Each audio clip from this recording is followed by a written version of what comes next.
hello, and good evening to another edition of What a Week right here on MediaNet Live TV with myself, Mr. C, and of course, my fantastic co-host, Mr. Tony Crossbody. Yeah, good evening, Mr. C. Good evening, everyone. Good evening, Tony. Good evening, sir. Good evening, each and everyone. While we're here, please remember to like, subscribe, and of course to share, because we need your comments just as much as we like to talk to you. We want you guys to get involved too. Tony, pinch punch, Yes, another munch, hungry.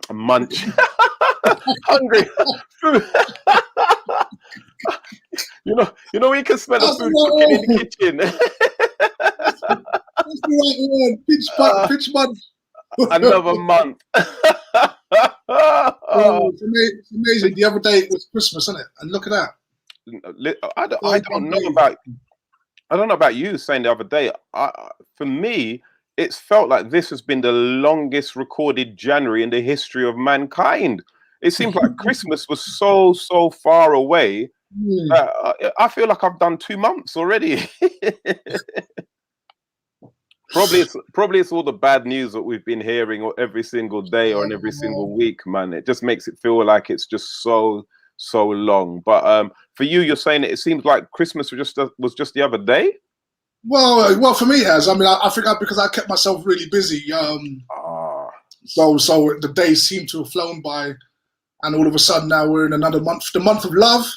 The month of love, man. The month of love, and you know that's why we've decided, ladies and gentlemen, even though there are some news items to cover, we felt that we need to lighten it a little bit, but most importantly, we need to discuss the issues that are really dear to our hearts and our community's hearts.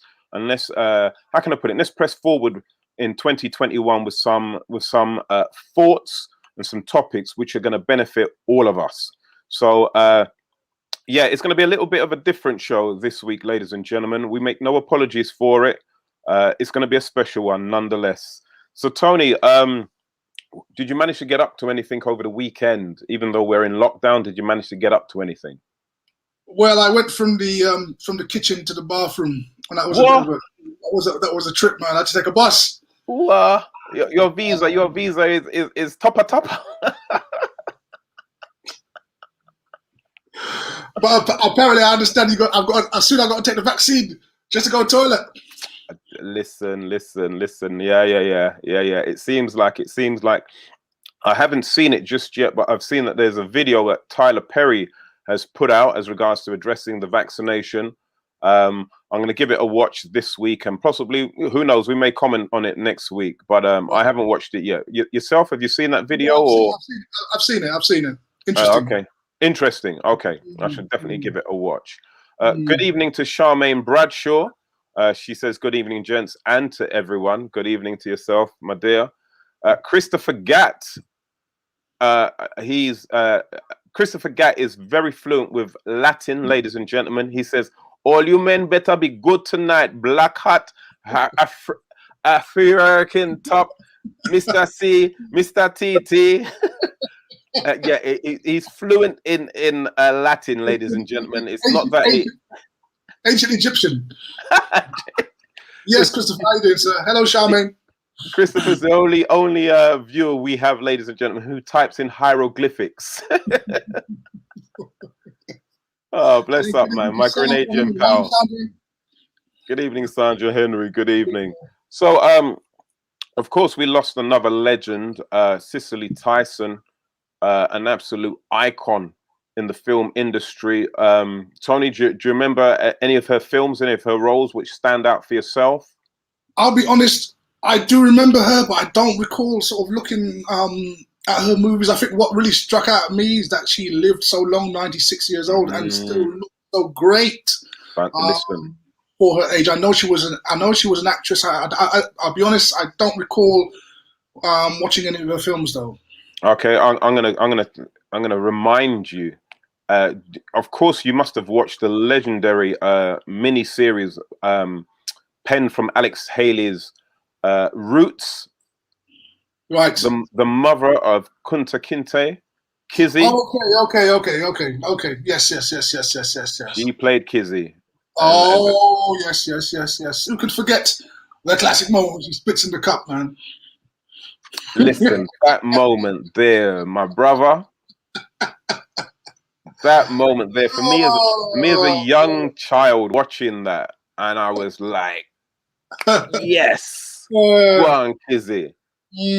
Absolutely. And you know, the fact of this woman to live so long and to have played so many different roles, and every single one of the roles she's played has always represented a black, powerful, strong woman. She would not succumb to any kind of role which was demeaning to her as a woman or as a black woman.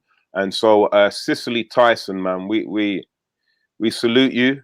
You are now up with the Angels acting from 1924, Tony. Can you imagine the things that she's seen? Whoa. Saying good evening to Karen James. Hello, Karen. Angela, how you doing? Alison, Herbie Clark. Yes, sir. I took a bus, yes. Lucky big up, Herbie. Legendary school friend. Yeah. So look, we're going to start things off this evening on a, as I said, on a much more lighter note, ladies and gentlemen, because you know it's a new month, it's still lockdown, and instead of the sad news, which seems to be all around us, let's start things off with something a little bit light. I watched a video which was going around on WhatsApp this week as regards to David Beckham and his love of horses, which I didn't know at all. Some comedians will joke, well, obviously he loves horses. His wife is Victoria. Boom, boom. But I'm not that type of comedian. That's cool. I'm not that type of comedian. Plus, if I'm going to bet on a horse, it needs to have a lot more meat on it than Victoria. if I go win. You know, the comedy circuit is harsh, you know, bro.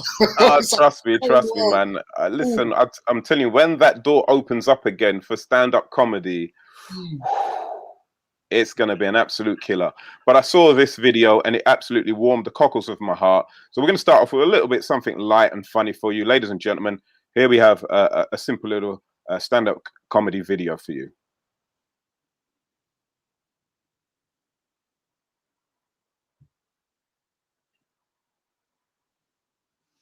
David Beckham threw this horse down, and I said to Victoria, he's bloody good with horses. She said, I didn't realize. I said, nor did I. I never knew. Then he slid up on the back of this horse and walked off, and then he ended up hanging on the side of this horse, and horse is bloody flying, and he's holding on to the horse's neck, but the bloody fool, he let the horse's neck go, but his foot was caught in the stirrup.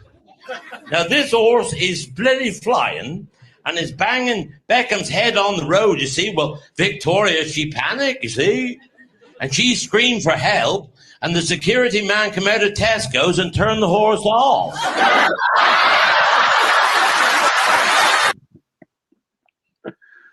We start off with the simple things in life, ladies and gentlemen. I can hear some of you groaning. Don't you worry. We have to have a laugh, ladies and gentlemen. It's so important for our well-being and for our minds. I mean, Tony, how do you bring the laughter into your life? Because I know, you know, you do so much serious stuff with the Black History Studies. How do you relax and have a laugh? Oh, I have to, man. You know, doing this stuff, especially preparing for this show, and for example, today, you know, you actually do get headaches. Wow. Too much concentration for long periods. So I need to sort of, I do what you just did there. I sort of watch some of the funny black comedians, you know, to sort of give myself a lift, to take some of that serious edge off. Do you know what I mean? Because you know it's dangerous to sort of have a sort of one-track mood of being serious all the time, because all the news is serious. Everybody's, you know, you scroll through your social media, it's all serious, and you do need that sort of lift which comedy brings. But for me, I'll be honest, I can only laugh at black comedians. Oh, is it? Okay. So, you know what I mean? I mean, I know people say people like Michael McIntyre. I just personally, I can't laugh. And I'm not saying he's not funny. I'm just saying for me, I just don't have that trigger of that sense of humor. I hear you, my brother. Because listen, comedy is so subjective. Ladies and gentlemen, which comedians have been making you laugh and have been keeping you tickled throughout this period of lockdown? Type some of the names in, because some of our viewers might not be aware of these comedians. Myself, I think Judy Love has been keeping me chuckling for so long during this lockdown. Her program, which she does on a Thursday evening, oh my, her quarantine date nights, hilarious. Oh yeah, Absolutely hilarious. I mean, and as at times as well, there are some quite serious issues that she covers as well. However, her interaction with her guests, it's just you've got tears dancing on the end of your eyes sometimes. Also, Kane Brown is another one who I've found absolutely hilarious during lockdown. He had a lady on his program last week. Have mercy. Let me put things into context. This guest who he had on his Instagram show was a Caucasian lady, definitely in her late 50s, if not early 60s, talking about her appreciation of Black culture. However, she was talking about a particular comedian who she liked, but this comedian has tried to block her on certain certain platforms. And she proceeded within the next 2 to 3 minutes to curse out one of our biggest comedians in the Dizzle. Anybody knows that Dizzle has no behavior, and she cursed out Dizzle for around about 2 to 3 minutes. It was one of the funniest things I've seen within the last 2 months. I was in tears to see this white Caucasian lady curse out Dizzle. Absolutely hilarious. I think it's still there on YouTube. So Angela Cozier said she saw it. She said she was funny. People saying Glenda Jackson, one of the legends of stand-up comedy in the UK. Victor Daniels, again, very, very good, very quirky, very original comedian. Sharon Spice saying Dave Chappelle and Judy Love's date night as well. And echoed also by Karen James saying that the quarantine date night is brilliant. Myself as well, I've just started watching one of my comedy brothers, Quincy, who's got a Friday night show now where they've got a live band and he's dropping some funnies and some interviews. So again, check that out. I think it's called Late. Oh gosh, I will find out and come back to you. I'm sure it's called Date Night Fridays or something on the other, Late Night Friday, whatever. It's 7 p.m. on a Friday, and it's on Stomping Pictures. You'll find that on YouTube and also Facebook, and check out Quincy Comedian's page. But so Tony, are you doing any kind of exercises at all to keep your state of mind and your well-being thriving? Yeah, definitely. I mean, every 2 or 3 days I get out, or walk, or go for a jog, deep breathing exercises. You know, I mean, you can't. I mean, staying at home is not going to do you good, long term. No, and it's very important to have that as part of your schedule, in order to sort of get that balance right. Yeah, so I definitely make sure I do that. Thank you very much, Tony. Antigan Allison says another up-and-coming comic is our very own TCB on Sundays at Lethan's. Worry he busts some jokes each and every single week. Well done, Tony. Watch out for that. No, she's talking about me. Oh, who's TCB? You? Me. Yeah. Oh, TC. I'm those ladies' favorite comedian. Well, you know what? I feel like I've been missing out. I didn't even know you was on Leafon show every week. Just a little pass, just a little gig on the side, man. Yeah. What you little underdog?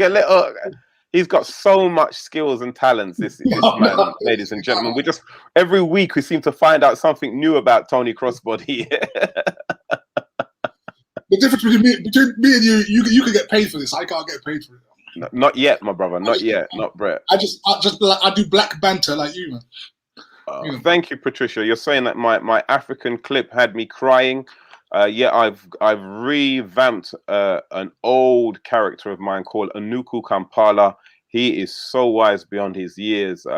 You'll be seeing much of him on my Instagram accounts, ladies and gentlemen. So he's got his own little section there. So Anuku Kampala, he's definitely a character.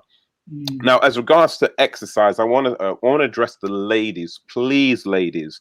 I'm not targeting you. I'm just giving you some advice. That's all. And the advice I'm giving you is for you specifically, because obviously exercise between men and women are different. So ladies, how are you coping with lockdown and exercising? Are you finding new forms of ways of doing, I don't know, yoga? Are you finding new ways of doing your what's one of the things that they do? I think it's called Karumba or something, Tony. I'm not familiar with these. Kazumba, Shake your Boomba. Most of these ladies, the only thing they're training is their thumbs when they're typing on a Sunday. When they're all watching Leaf and the Crep. Yes. All these ladies are just doing this typing. That's the only exercise they get in for the week. Especially that Karen James. My gosh, she can chat. I could imagine. So look, ladies, the bit of advice I'm going to say to you, it's very, very important to make sure that you get certain bits of exercises right, because what you put in is what you get out. I said it one more time, ladies, what you put in is what you get out. And these are two forms of exercises that, ladies, you need to be careful with. Let's have a look at this demonstration, this picture, please.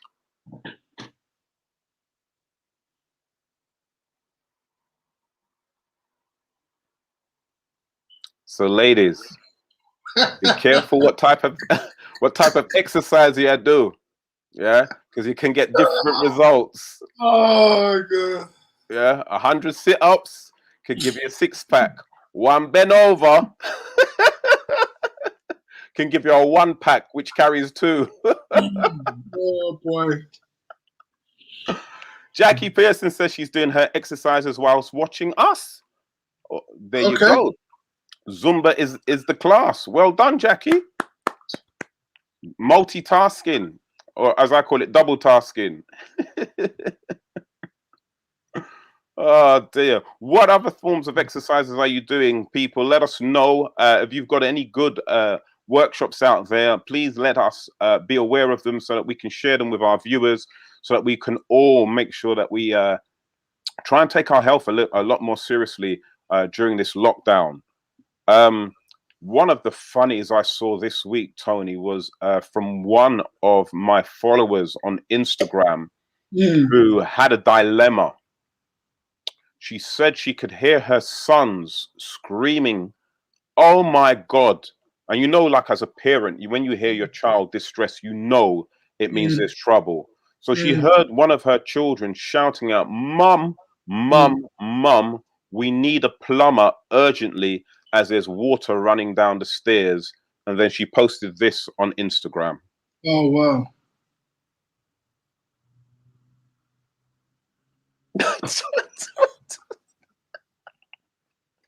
Water running down the stairs. The poor woman dropped everything in the kitchen, run out the kitchen to see this is what her children, her own flesh and blood, had concocted on the stairs. Bottles in trainers, i.e. water running down the stairs. Someone's got a sense of humor.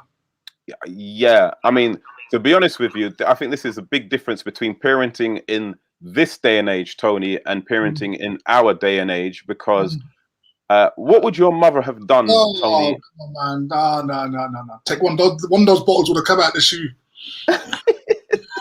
and fly all by itself. My mother would have beat me with every single trainer on those stairs. What was it? The story of the boy who cried wolf. That's what she would see it as. That is like a false alarm. And no, you make me drop what I was doing in the kitchen. For that, your ass are gonna get bust. That's what my mum would have done. 100%. 100%. And I know some people are also being creative. Yeah, so hold it. Charmaine Bradshaw, she's saying she's doing Joe Wicks. Used to do Joe Wicks, now it's just walking. She's saying Charmaine Bradshaw there. Thank you very much. Antigua and Allison saying she's doing lots of walking like yourself, Tony, and now weight training is the best. Okay. Karen James says she's doing kettlebell on Fridays with Dame Kelly Holmes. Lunchtimes on Instagram. So there you go. We've got an absolute Olympic legend such as Dame Kelly Holmes, who is kindly demonstrating how to keep fit on her Instagram, and that's on lunchtime. What day is that? Oh, Friday. Sorry, Karen. Thank you very much. Now Karen's showing off and saying, I'm also doing 50k challenge for February walk. Karen, get out of here with that. So is it taking her the whole of February to do the 50k, or is she? Started yesterday. Bless you, Karen, man. You know we're only playing with you, darling. You know we're only playing with you.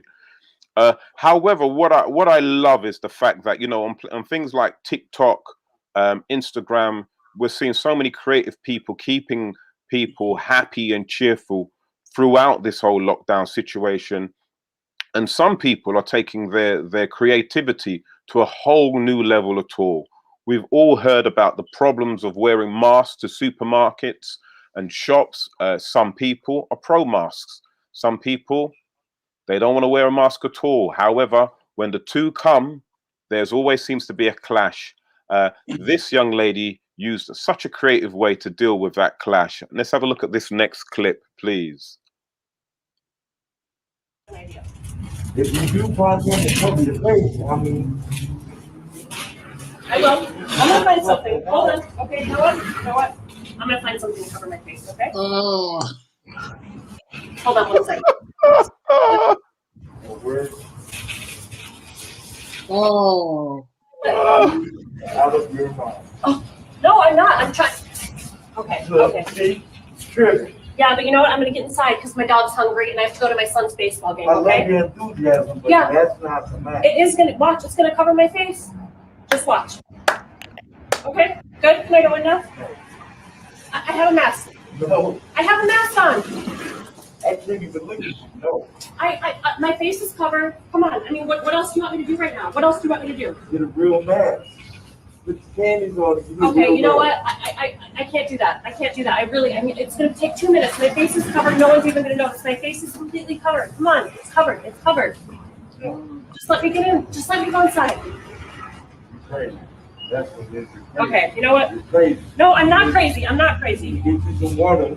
I don't need any water. You know what? Okay, I'm going to find something to cover my face. Just wait. Hold on. What do you mean, what am I doing? You're telling me I can't get in the store? I need to get my dog food, okay? My dog is hungry, so I'm gonna cover my face. You about to go through all that for dog food? I am. Yes, I am. You could just let me in the store and then I wouldn't have to do this right now, okay? Hold on. I'm gonna make it happen. This is ridiculous. This is completely ridiculous. I have to take my clothes off right here in the middle of the parking lot because you won't let me in to get my dog food, okay? This is unbelievable. Completely unbelievable. We have 425 activities. What does that even mean? What does that even mean? I'm getting a mask, okay? You told me I have to wear a mask, so I'm getting a mask. He's calling for backup. Let me put myself together and get my mask on, okay? Okay? 85. Okay. Hold on, guys. Is this okay? Is this okay? Hold on. No, I'm gonna make it work. Hold on. Okay, there we go. Look, my face is covered. It's a mask. It's covered. It's completely covered. Why can't I go inside? Let me inside. My face is covered. You know what? It's completely covered. Just let me go in, okay? Thank you. Let me get my dog food. Yes. I'll take these back. Thank you. You're about to look crazy.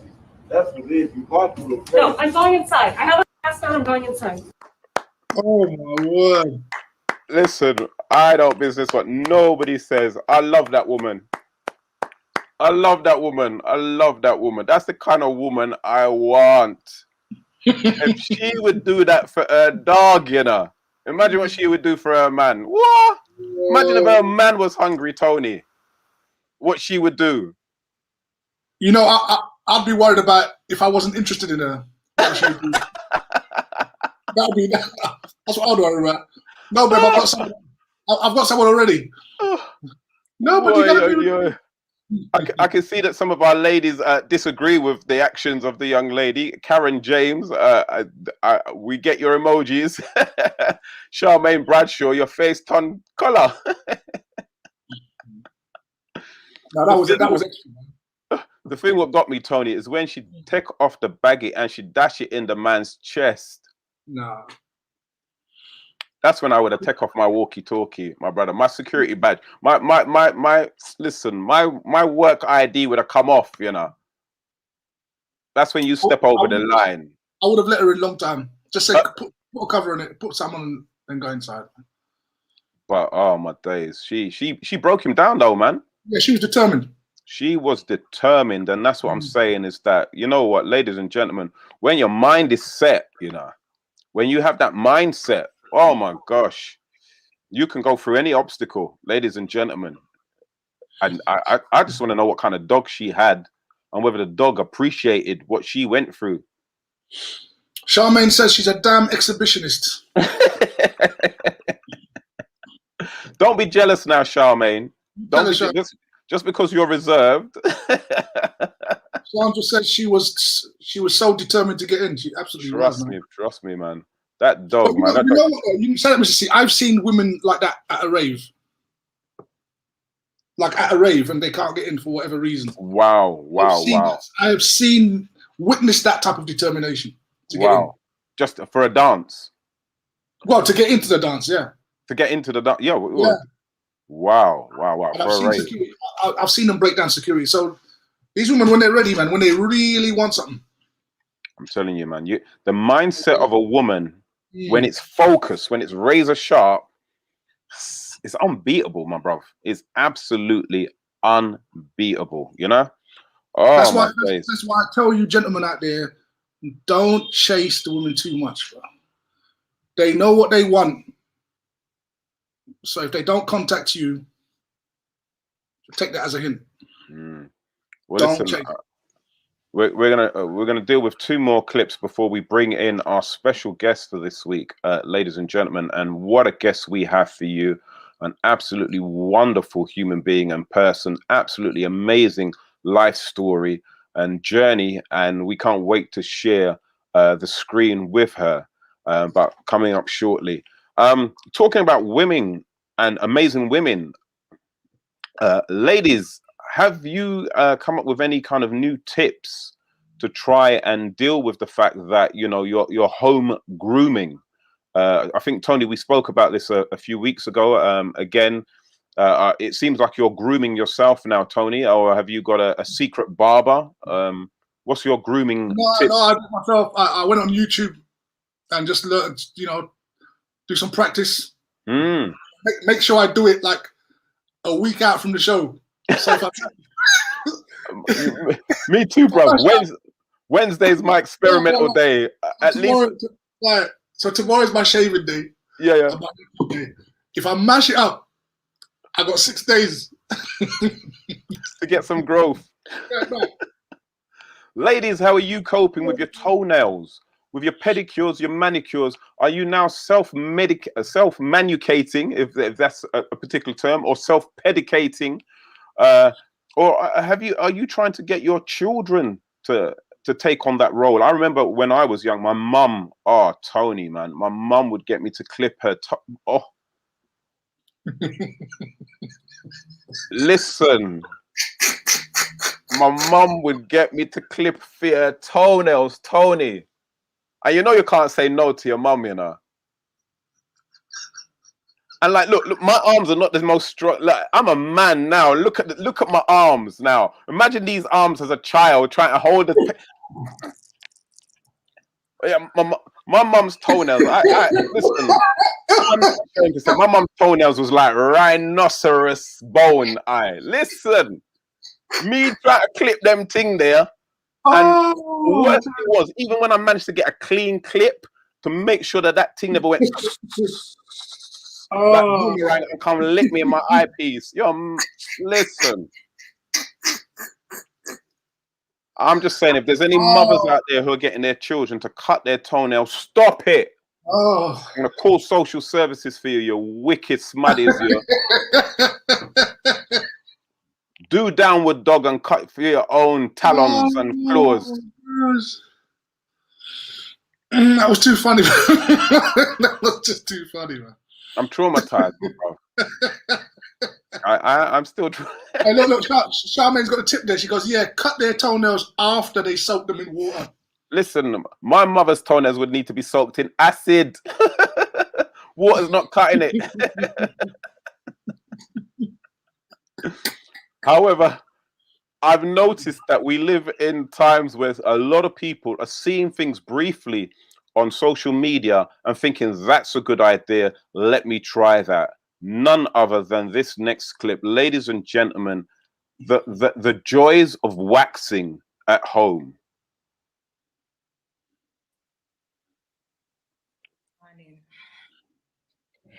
People, if you don't know, and love for life, there'll be a consequence. All this time, people, I always see people on social media wax and make up their face and go their foolishness. Some say them too extra. I extra them extra. I not think that hot as how them behave. People, me have a wax machine and I decided to go do some waxing this morning. So I say I started my nose first and feel how it feel. People, from when I try to get out with tweezer, me ball my nose run as that as something people who don't know wax it no easy. It hard for true. It hard. Me no know me get out this enough, but me have to go take them pick with the tweezer. See tweezer, yeah, me try pick and see if me can get out it. It no easy, it hard. And I pretend the people them a pretend. It not easy. Me no know it out of my nose, you know. Me no never start to take this out, you know. It can't come out. Watch here. I took me all of my nose a drought. Watch there. Wow. You still see it and strong? Yeah? All this while me have my hear them now my nose, you know, me squeeze them out. Alright, but me too nose this morning. That waxing machine, hot up wax, push up in my nose. Me never never right him things them to do the waxing. And me end up push up this in my nose and right now me can't get it out. I water on my eyes to get it out. You think that's all right? Me don't know what to do with my nose, you know. I don't know what to do for myself, you know. Jesus. Then something I me say, can I make them think I give people put for themselves? Eh? Watch out. Pain knows that how to my nose. Me don't know how me have to cut this, you know. Oh my goodness. Put in a toe. Me never even do it and wait. No put in a toe of them. Hey. Oh, Father, have mercy. Oi, oi, oi. Please, ladies, please, please, please. Don't try and do any kind of DIY waxing if you do not know what you are doing. Oh my gosh. Oh, She has to go to A&E. She's gonna have to go to A&E. Listen, I'm telling you, Tony, as a man, have you ever had a nose hair that was a little bit too long, and you decided instead of clipping it, you decided you're gonna pull the nose hair up? Listen, brethren. No. I've got one of those little grooming kits for men. Yeah. It has tweezer in it. It has little sharp scissor with a bend in it for the nose. Oh, yes. Right? Yeah. And I use that gently. Listen. No pulling and no. Listen, you have to trim nose hairs. If you feel say you're a bad man or a bad woman, wax or pluck out one of your nose hair. It's like you pulled it clean from your pubic area, mate. That's where the nose hair, that's where it goes all the way down your soul and your spirit. And it comes out listen. I pulled one out one time. I cried tear water. So I don't know what's going to happen to this woman, but she's going to be having those sticks in her nose for a long, long time. Seriously, man. If we could just get rid of this clip for us, please. management, it'll be lovely. Oh my days. Wow. The tear waters, man. So there's wax at the end of that stick then, and she's just stuck that up her nose. Yeah, but as Angela says, she's left the wax in there far too long, so it's absolutely solidified. So possibly as well, some of the wax now is even attached to the sensitive area of the so not even just the long hairs, it's taking the short hairs. That's taking every single hair out of the nostril, which is yeah. That is not helpful. Yeah. The hairs in your nostril are literally, it's a protection thing. Yeah, exactly. You know, it's there to let you know if anything is going up into your, you know. So it's so sensitive, man. It's God. Imagine pollen makes us sneeze, and we can't even see pollen. Right. Oh dear, man. Wow. But just before we bring out our special guest, I wanted to ask the parents, how are you coping with the children being at home all the time during lockdown? At the moment, I've got some of my family with me, and absolutely wonderful having them around. And I overheard my great niece homeschooling my great nephew. And it just brought back wonderful memories of when I was a child. Miss said 2 + 17 is how much? You know, you hear what Miss? It's like the louder you shout, the more they learn.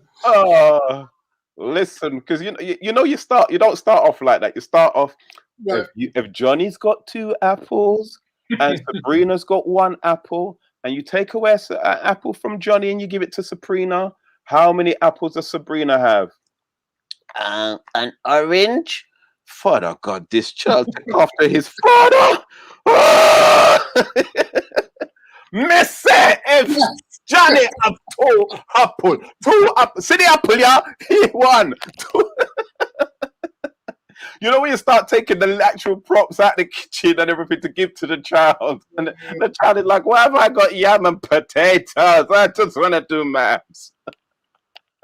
That's when all the patience runs out, man. Oh, bless, man, bless.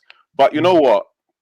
I think it's beautiful that a lot of parents are getting the chance to homeschool now, because again, we can use platforms like what you've been doing, Tony, to show them their history and also their future as well, and who they really are. So this is a perfect time for those of you who are homeschooling. Please let them watch some of Tony's stuff online as well. Give them an hour or half an hour of Black history, and I think that's going to do them so much more better than 2 hours of traditional history. However, I think sometimes the problems what we have as parents is when our child brings to us those awkward questions. Has a child ever asked you an awkward question, Tony? Who's that woman?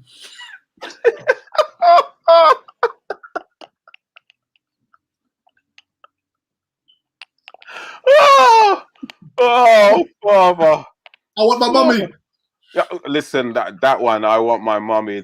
Listen, you know what? One of the I went to visit a young lady. This is a long time ago, way back in my youth.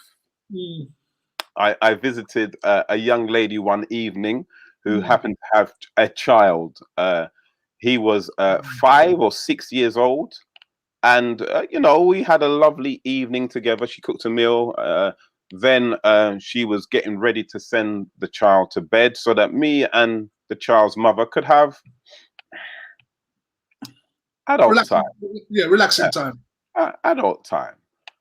This child, as he's on his way to the door to go to his bedroom, look at me and says, "What time are you going to your bed?"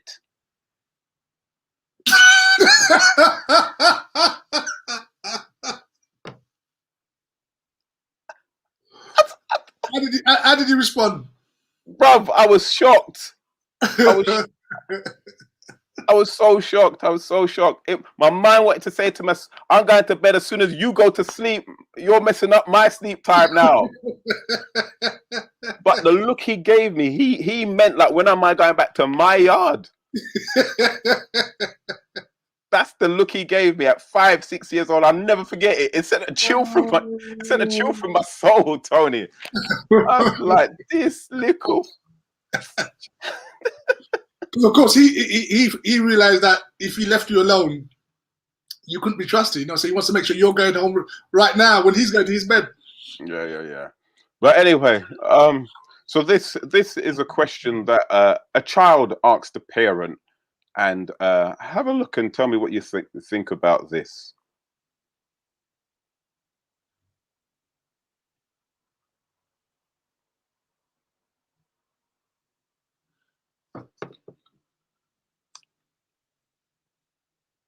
Don't worry, ladies and gentlemen, it's coming.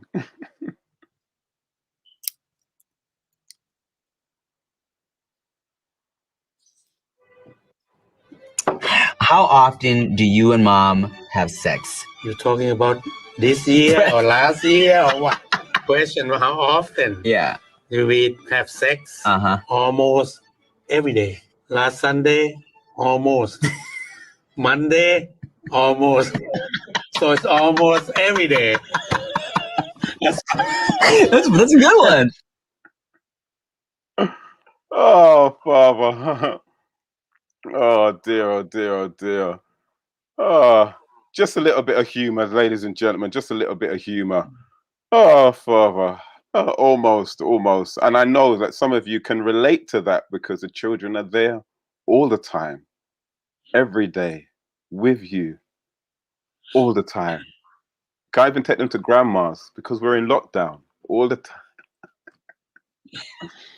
So, ladies and gentlemen, we want to move on to our special guest because we really want to talk about our mindsets, our well-beings, and let's see if we can implement some strategies for 2021 and moving forward. And if not, if you're in need of somebody to help you cut out a pathway to a strategy of well-being and well-mindedness, then none other, you don't need to look no further than none other than our special guest today. She's an author. She's an advisor to governments and various other government bodies. She is a director of her own company, Key for Change. Please welcome the wonderful Keely Taverna, ladies and gentlemen. Mr. C, you forgot to say, and most importantly, she's a mother. Of course, a mother of 2 beautiful princesses. You know what? There's so many titles to your name, Keely, and you're still so humble. Oh, well, that is the ultimate compliment. I think humility is something that if you brag about it, you don't truly understand humility. You just do. You just do. Come on. Who cares too much about being humble does not understand humility. Well, listen, Plus, if you met my mum, you would know that I couldn't try that. The Rasta wouldn't be having that. The mothers always keep us in check. Well, listen, it's an absolute pleasure to have you on our show. Yeah, we as soon as we got the appointment from your busy diary and the slot, we knew that this was going to be a special show. So look, let's go way back, Keely. Your mum. You spoke about your mum, a Rasta woman. Tell us a little bit about her, so we can just find out a little bit about your background. So, as you can tell from the curls, I'm a fusion of flavors. I find my own labels to identify myself because the ones that keep changing are rather perplexing and annoying. So my mom is of Jamaican heritage and my dad is white English. And what I often talk about, because people are often interested about my experience growing up, but I also have been exposed to different classes as well. So I grew up in the ends, grew up in Northwest 10, big up percent Ras massive, you don't know. 18 months, 92, what you know about that? Come on, fam. Come on. And my dad. Sorry, Tony. It was just a little North Wheezy moment just then. Sorry. Yeah. If you don't know, you don't know. Is he South? He's a traveling man. Get around. So and so I grew up in so my formative years, I grew up with my mom in St. Ralph's. And then as my mom became very much interested, very much into Rastafarianism, she went back to Jamaica. And also I was also spent all my summers in Jamaica as well. So being mixed in Jamaica was a very different experience because as far as I see it, Jamaicans say what they see, which is far more helpful than the kind of convoluted language that you get in the West. Like, you know, I was called half caste and half breed and lots of different type of names. I've even been called a mongrel and just kind of never quite understanding what that meant. Whereas in the Caribbean, it was like they say what they see. And I think being mixed, I was never sure if I could like pop music because on my estate, I would be deemed to be like white. So I kind of hid my love of the Spice Girls. And yet in the Caribbean, it was okay if you like Celine Dion and Michael Bolton. No one regarded Black people as less Black if they liked pop music. That's so true. What I realized for me is it felt that growing up, it just felt like we had a very narrow definition of what it meant to be Black in the UK, in London, where I grew up. And that if you deviated from that narrow definition, your Blackness was brought into question. And then because I was mixed and just, you know, in your formative years, you just want to fit. So it would result in kind of doing over Black as well. Because I remember I used to try and glue down my hair sides, you know, that glue down thing.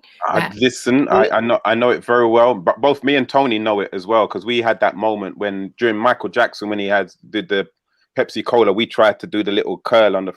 Anyway, continue. Sorry. Yeah, well, mine wouldn't stay. I permed my hair. I always wanted my hair to be straight, and it never did. And that was what I loved about going to Jamaica, is that I was, well, firstly, it gassed me up. Let's be having it. I was a fat chick and I was light skinned, so all of a sudden I was getting chirp everywhere I go. I couldn't handle it. You know, just couldn't handle it. It was size. What? It was like the first time, because I was a fat kid on my estate, and like, you know, I always found that British guys weren't really into the fluffies back then. It's not like how it is now. There was a lot of discrimination, whereas in the Caribbean, I seemed to be embraced. So I very much valued that and gravitated towards Jamaican men because I felt like they were all right with a couple of rolls. You know what I'm saying, Tony? They could deal with a couple of rolls. They never mind for lift up the ting. A-ling, school bell a ring. So I gravitated in that, most definitely in that direction. And I felt very much embraced. And it actually helped me to feel much more comfortable in my identity. It was okay. I mean, I wouldn't go on my ends and start playing Spice Girls. I ain't even going to lie. You know, I had to put on a little beat FM or something. But at some level, it really helped me to integrate the different parts of my personality that I'd had to segment if I would have only been brought up in the UK. So how did you fare at school then? Did all of this melting pot of identity, did it have an effect on your education? Did you do well at school? Did you leave school with a bag of qualifications, or did you leave school with a bag full of complications? So I went to Preston Manor, 92, 79 bus. If you know, you know. If you don't, Tony, Google it. And what I loved about my education was I was really what did I love about education? I didn't, because I wasn't, you know, encouraged to study or to become my greatest self. And I don't think the education that I received was encouraging us. I think we were encouraged to be the next shop assistants, government council, you know, working in the council was often deemed to be like, you know, quite significant. You felt like you kind of made it, you get your good pension and so on and so forth. So I really feel like we were warehoused rather than educated for greatness. There's no two ways about that. So I left school with some advice. Don't come back, go and find a college. And that's when I went to Stanmore College. And I was going to be put on the kind of most basic course. I think it was sitting in Gill's course. And then that was the first time I'd like heard my tutor say, listen, Keely is bright. Do not put Keely on that. She's bright. She's just never applied herself. And I think, you know, with respect to my parents and so on and so forth, like I just didn't get that push for whatever reason. And so I ended up at the bottom of the totem pole and then was looking for a man to fulfill me. You know what I'm saying? When you're looking for a man, young gala look man. Them times Northwest 10 was hot. There was weddings every week at Britannia. I'm just going to stop you before you start talking about the man, because I can see the ladies, them now, they stop typing now. They're all leaning forward now. Tony, in your experience, when you go into schools, do you still see the same kind of trait as regards to how they're leading our children as regards to what they should aspire to be or become? Or has things changed now? I think things are better for the girls more so than the boys, in my experience. There's sort of more sort of programs designed to help girls move along through the education system. With the boys, it's for black boys anyway. It's a straight school to prison pipeline that's waiting for them. Well, yeah. Prue, you got your Prue. You got a pit stop. Of course. Yeah, the pathways to prison. We'll speak on prisons in a little bit later on. But Keely, so you've come to this point in your life where, how can I put it? Where love is in the air, and as you said it in your own term, look man. Yes, and I find myself a right corker. And I'm so grateful for the lessons that relationship taught me, because it inspired my career, because I believed in love. I loved love songs and so on. And I just couldn't believe that things had gone so epically wrong. And that relationship turned violent. I found an old gallus, as one does, thought I could love him enough, care enough. If I did backflips and so on and so forth, I would bring out the greatness in him, only to be left in a very difficult situation. You know what us ladies do when we decide to take out finance for people because we want them too to have a fast car because their finance is freed up. Sorry about that. But we then end up putting ourselves in particular situations because we think that's what the good girl does. What do? We end up messing up our own credit. And that's just one example of one of the many, many things I did because I thought that's what you did when you loved. So clearly my model for love was not healthy. And so that then manifested into my own intimate relationships, which just really baffled me. I just couldn't believe that my life was turning out to be like going back and forth and next gal and gal in my car. You imagine if the people them don't pay you, if you take out a loan for the dude and the dude don't pay you your loan money, as far as I'm concerned, that's your car. And then you hear some next hot chick is in your whip. Them stuff would drive you mad. And that's another thing I talk about as well, because a lot of us think we got mental health and depression. Girls, you got man problem and you need to sort out the man problem, and it's highly likely your depression might vanish. We need to talk the things, man. We need to talk the things. Some of us need to block. Some of us need to delete. Some of us, you need to let it burn. You never hear what Usher said. Usher said, let it burn. Burn. Let it burn you. It's going to hurt. Yes? But I say, God, some of us are just holding on. And it's not good for us. We're losing our hair. We're getting alopecia. We're getting cold sores. We're getting IBS. It's the truth. Fibroids is the biggest one because so many of our women are internalizing the angst, the anger, the depression, the sadness, the burns, all of it. And it's, you know, when people say that, oh, I got that twist in my stomach, that not this is IBS, and we look at the Crohn's disease. How do I know all of this? I know this because this is what comes up in the therapy room. So after you've seen client, and it's about the fifth person like you see the patterns. I start to read things like New Scientist. I didn't start out reading stuff like this, but because clients keep coming to me and other stuff keeps manifesting, my insights get broader and broader and broader about the human condition, and the body is a truth teller. So for many of us, and especially the rhetoric in popular culture about depression, anxiety, go and take tablets. Well, actually, why don't you go and scrutinize your phone firstly? Look in your WhatsApp messages. Who messes with your mental in there?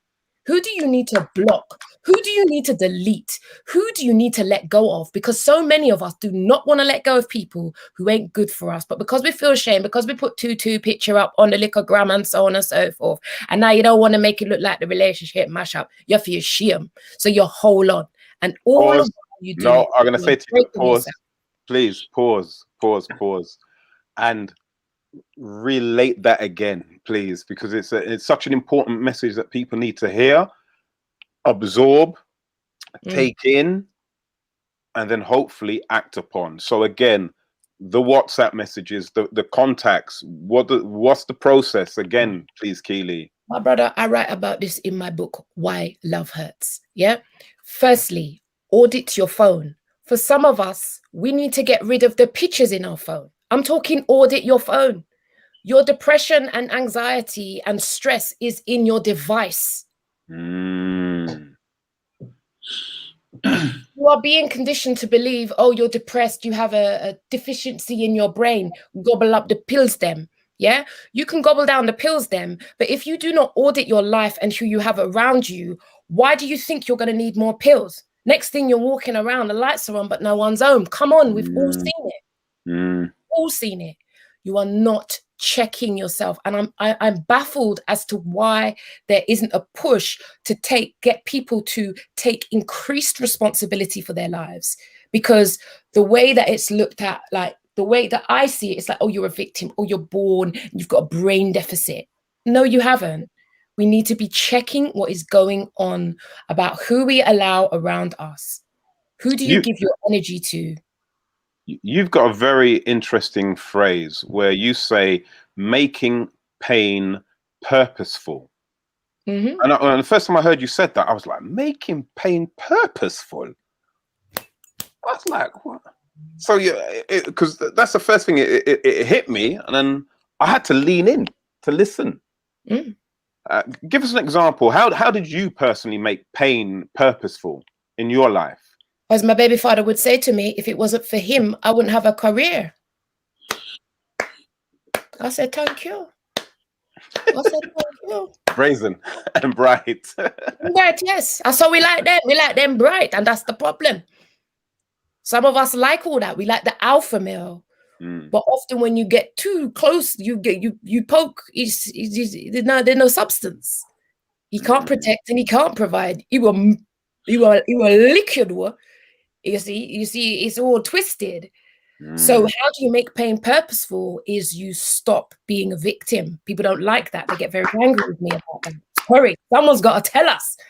You make yourself a victim. You don't want to block him. Number one, stop being a victim. It's a plight of us, of Black people. Tony is over the weeks has covered so many things as regards to how sometimes we as Black people look at ourselves as victims. We look at ourselves as less than. It's a condition that we have, and it's the one where we need to move away from. And again, take responsibility for our actions of now and our actions of the past. And number three, move forward. How do we do that, Keely? Well, firstly, you have to. Victim consciousness is a massive problem. It's poor me, poor me, poor me. Firstly, you have to see how you did it to yourself. And that's one thing I'm particularly great at. I help people to see the small and seemingly insignificant ways that they screw themselves over and sell themselves short. You got to check yourself. So when, for example, you don't want to block, that's fine.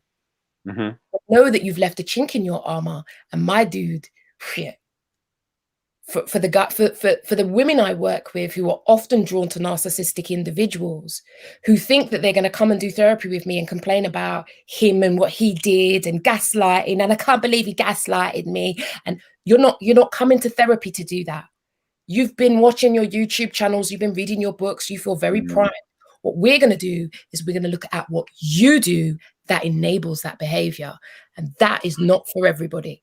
Now, look, I'm going to tell you to take a pause there again, because what you've just said there as well is that must be really difficult, trying to get somebody from how can I put it? That moment where they're at, where they're so in that zone where they do believe that this person did this person did that, this person is all to blame for their current situation. How do you take somebody from that place, that zone, that mindset, to a place where they can now start looking at the lack of responsibility that they had in their, how can I put it, in their I don't want to say standards, but possibly in their criteria as regards to choosing somebody or allowing somebody to come into your life and become in a relationship with you?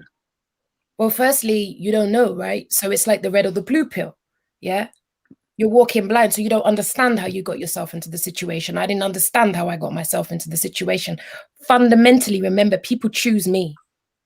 Remember, Right. clients find me firstly. So there's something I said that must have hit home somewhere. So firstly, they've come to me because they want something different. People usually come to me because they've been to the doctors, they've gone through the NHS, they've had the CBT, and they're like, Key, yeah, but, you know, I've got my coping strategies, but it's come up again. Wagwan, how come I'm still in this situation? Cool. Let's have a look at what you are doing. Get the device out. Let's have a look at what you're doing. How do you leave chinks in your armor? What do you not want to let go of? Often, the biggest issue, I believe, why most people are depressed, is probably the next thing I'm going to write about, is our ego. You don't want to let go. You feel shame. You feel humiliated. How dare they do that to me? And so because of our egos, we hold on. And all the while, the only person we're hurting is ourselves. And as women, especially Black women, who are often breadwinners, who are often, based on the community I've come from, left with the kids, where does that go? How do we mother when we're mothering from that place? How do we nurture? No one's coming to rescue us, in her. So that's why, you know, one of the ways I help is to help people to see how they do it to themselves. And then we work with the resistance. What is it about blocking? What is it about letting go? And that we can follow that thread. And that is a beautiful journey. And that's how people begin to see how they create their reality, how we create our depression, how we create our anxiety. That's where I help people. Wonderful. I'm very pro-choice. I'm very about getting conscious. Getting conscious is a bit like when you're at Tesco's and there's sweets by the till. Why do you think they deliberately put them there? They know exactly what you're going to do. So you need to be conscious that, no, I'm not going to pick up the Mars bar. You get conscious. You have to be conscious. That's self-consciousness. That's third eye thinking. That's where you begin to observe yourself rather than identify with yourself. So you can observe yourself like, I'm stopping myself from blocking him. That's where you observe that behavior. And if you get into my program, Pain into Purpose, we talk about your higher self and your lower self. Your lower self is your fear-based self. Poor me, believe they did it to me. When we come from our higher self, our wisdom head, you know what? I know God has something better for me. I want more for my life. I'm going to have to let this person go and feel that pain. I want more for my life. I'm going to surrender. Surrender is the key. Beautiful. Jackie Person says, in 2021, I've deleted enough people that are not enhancing my life. Karen James also says, listen to words of Kirk Franklin songs, wanna be happy. And Dalton Grant says, it's all about the mindset. So look, it's 1997 roundabout. You're working in IKEA as a cashier, or, you know, it's not a bad job to do. You can help furnish your home with your two daughters. And then something happened to you. You call it your epiphany moment. What happened? What was the voices you heard? Be it your own voices or the voices of... Well, I was invited to be the checkout captain. So I, like many of the other Black kids at IKEA, we were at college. I was at Stanmore. Lots of us were on the checkouts. We were at college. And what I noticed was that the Asian kids would often go back to uni in the September. Okay. Lots of us black kids tended to stay on and start working more, earning more money. I just observed that kind of difference. And I then got pregnant. And so I ended up working full time at IKEA, became the checkout captain. And my role was to dig down in the yellow bags. You see all the bits you lot go around IKEA, pick up, and then you get to the till and you fling it down.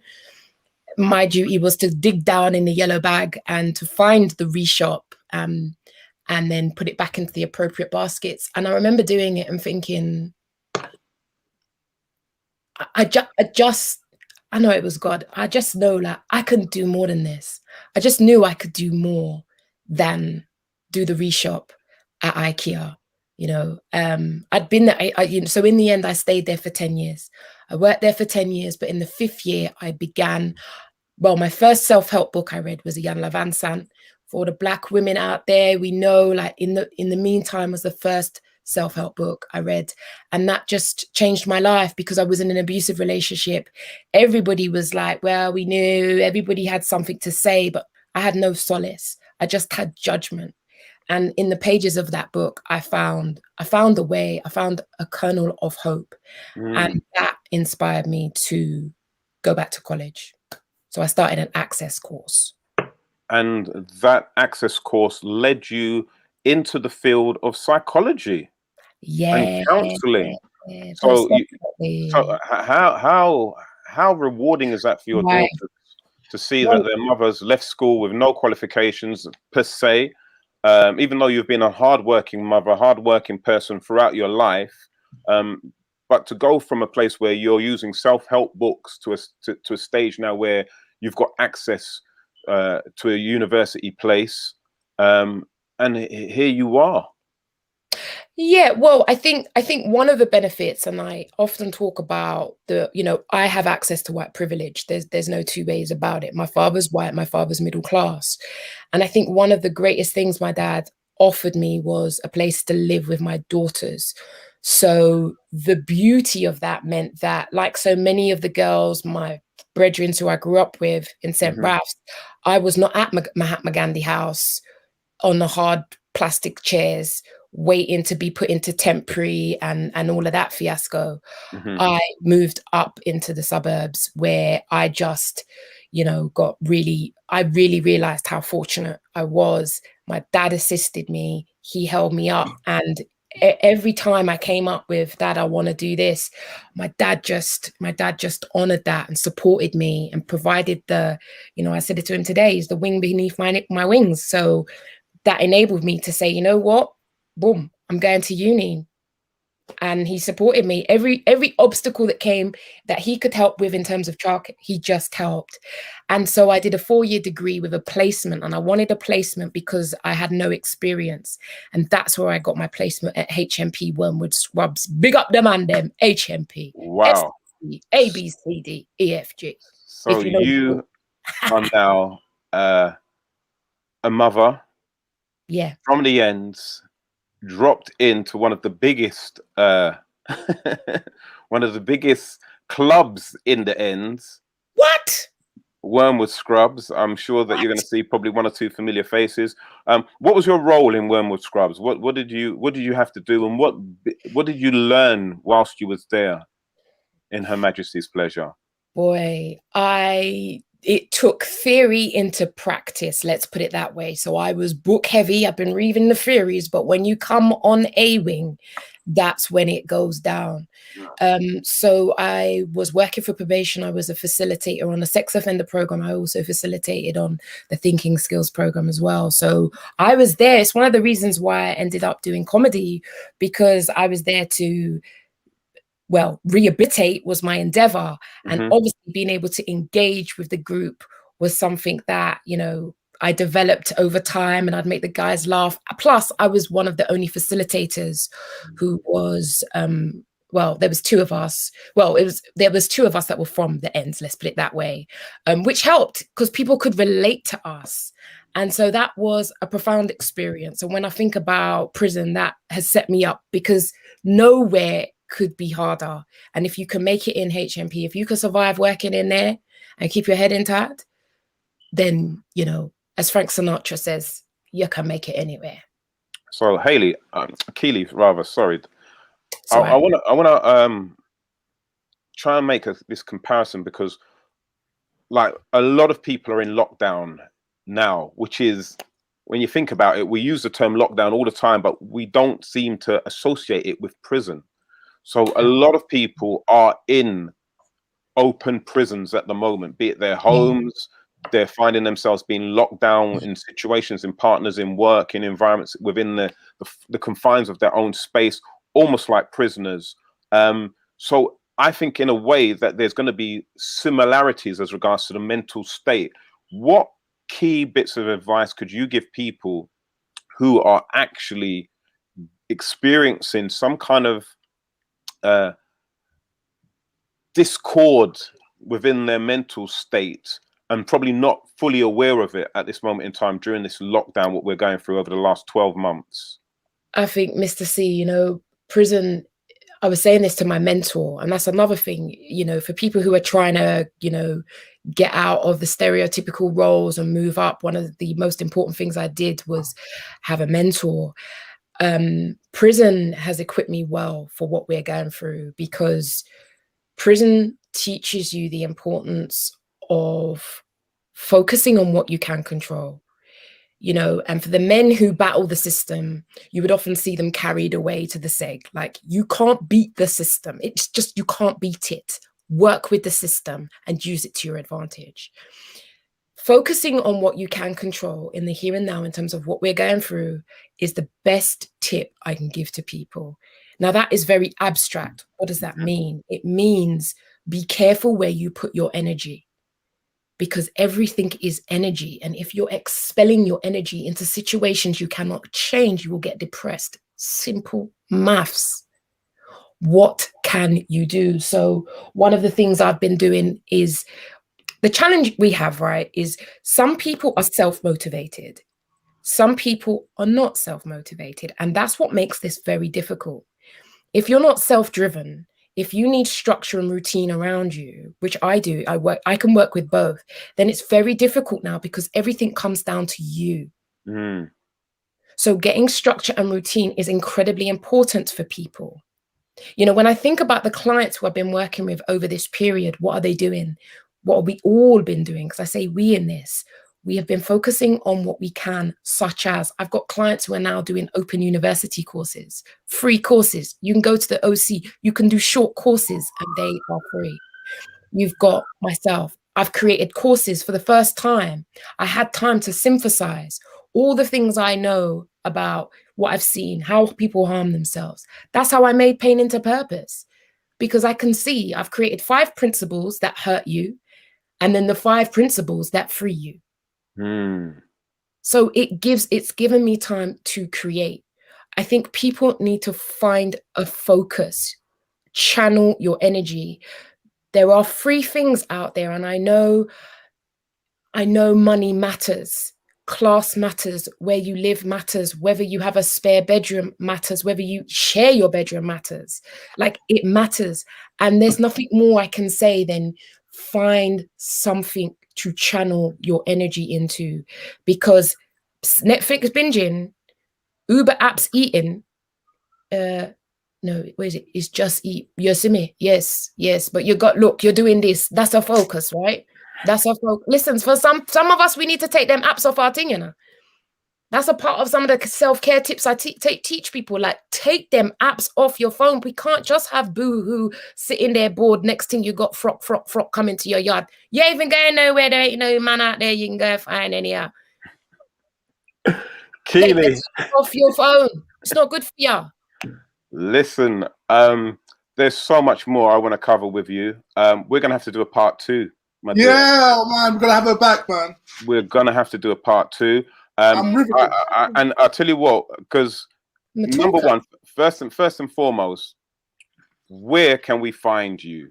Where can people find you? Oh, bless ya.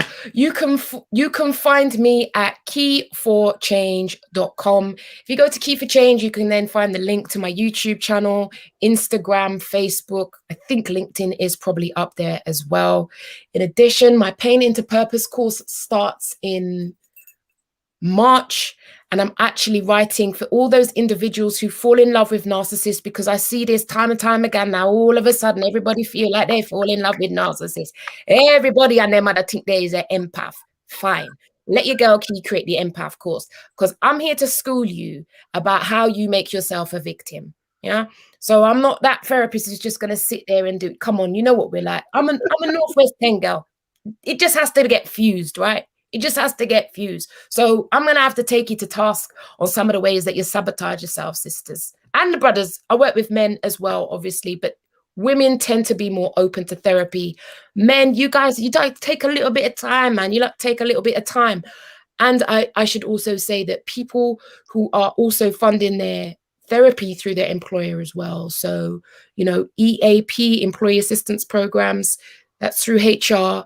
Check out your HR. Ask if you can get therapy funded, because it's serious times that we're in. And if you have the benefits package, why not use it? There you go. So look, we're going to bring you back just before you launch your workshops. So again, so that we can share the information out to our viewers. Keely, man, a breath of fresh air. Absolutely wonderful guest. Lovely.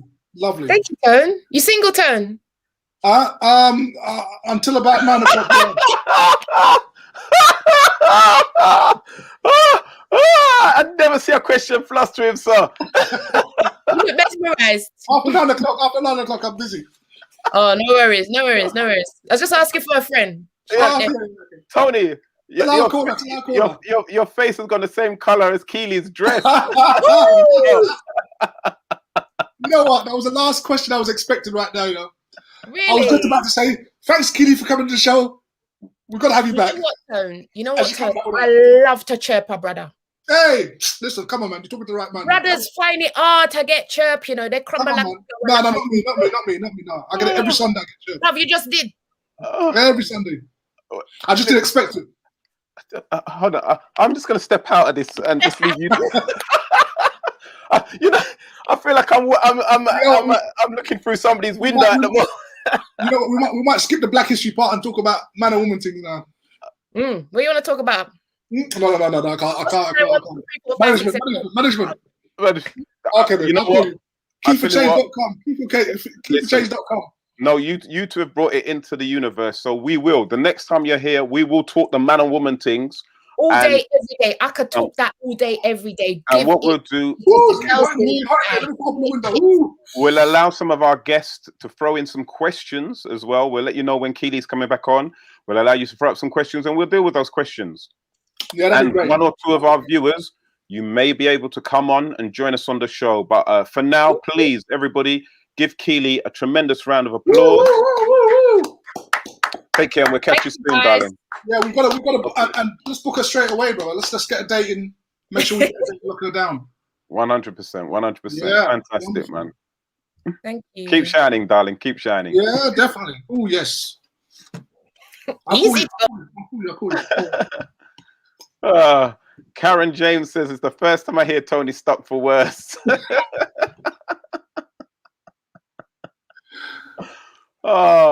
Karen James says he's looking for a woman with a good pension. Don't watch Tony.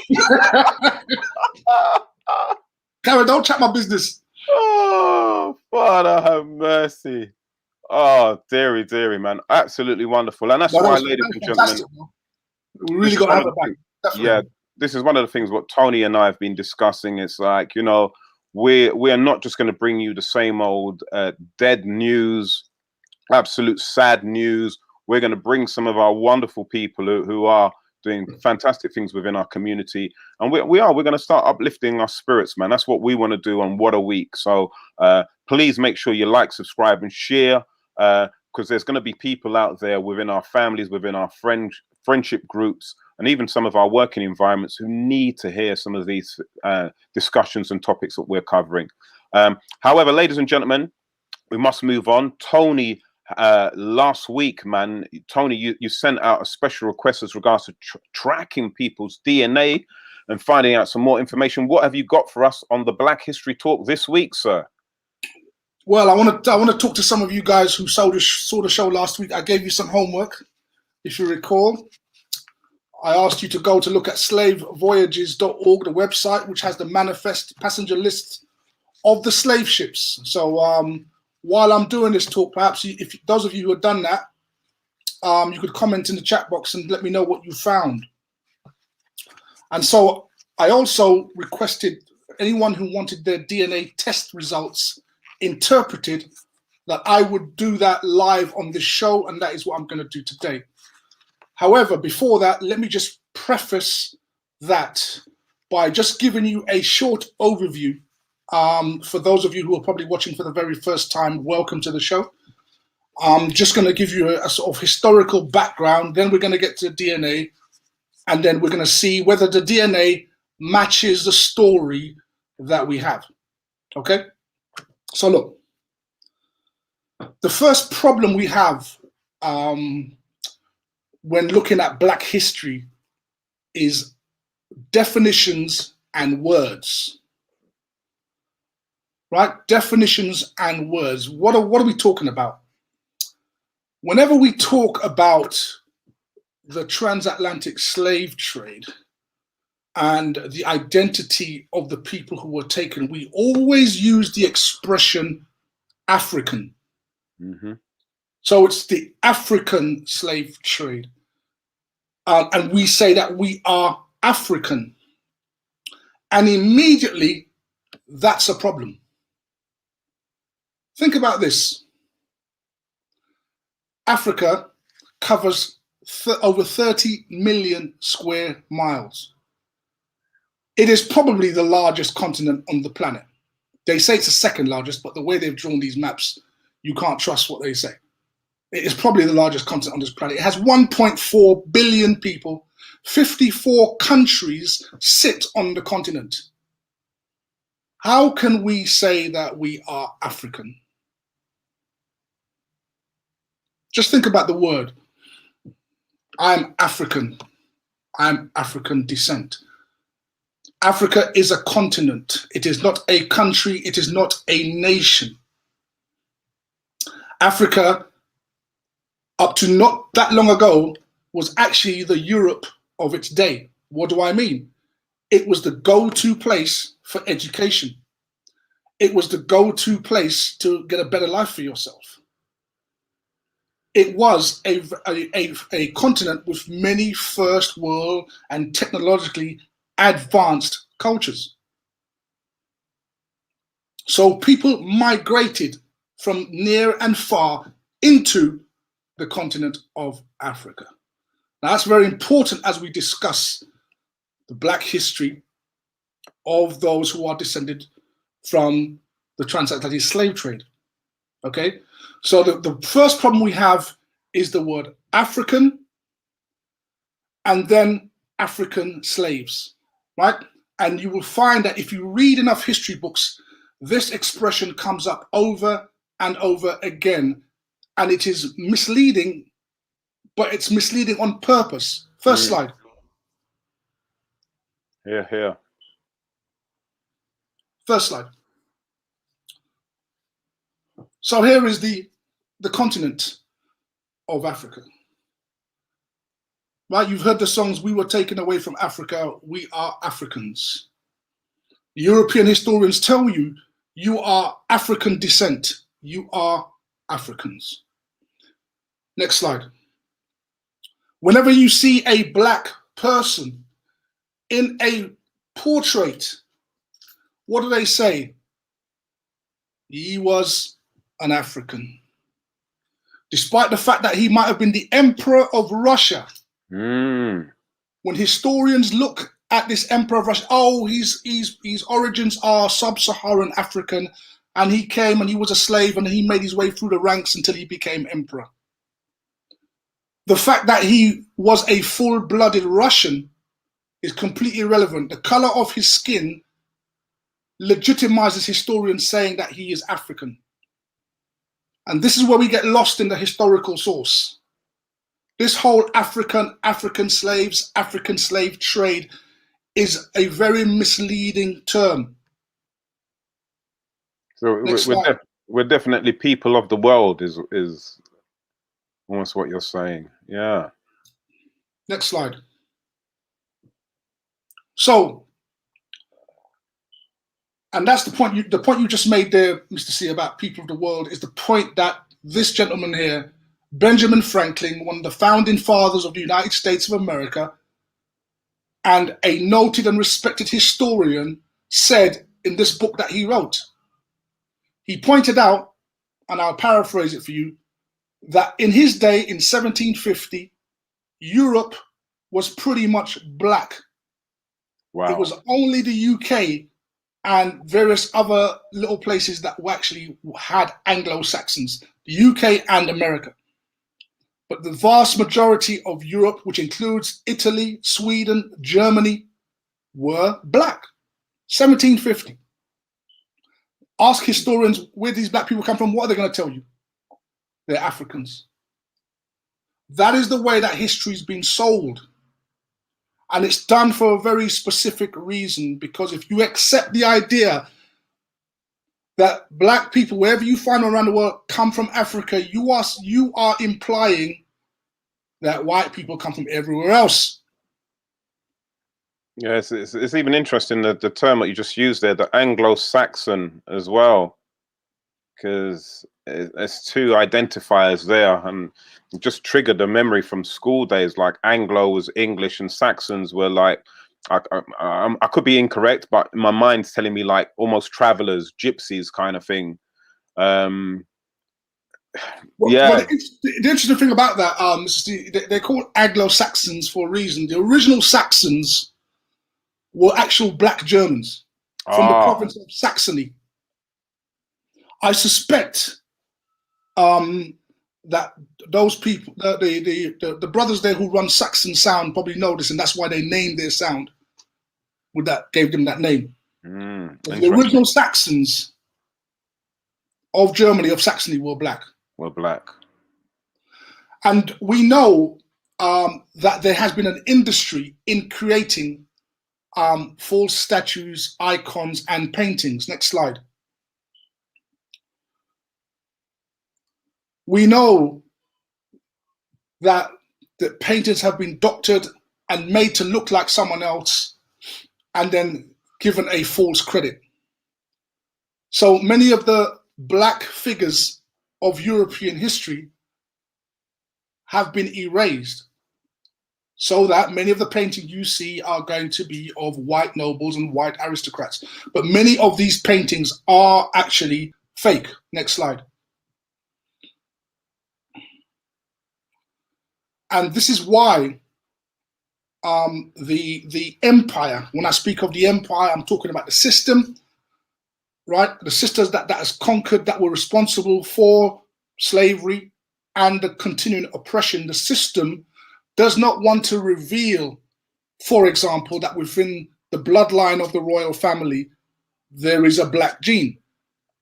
So on the very left-hand side, most of you will recognize Queen Charlotte.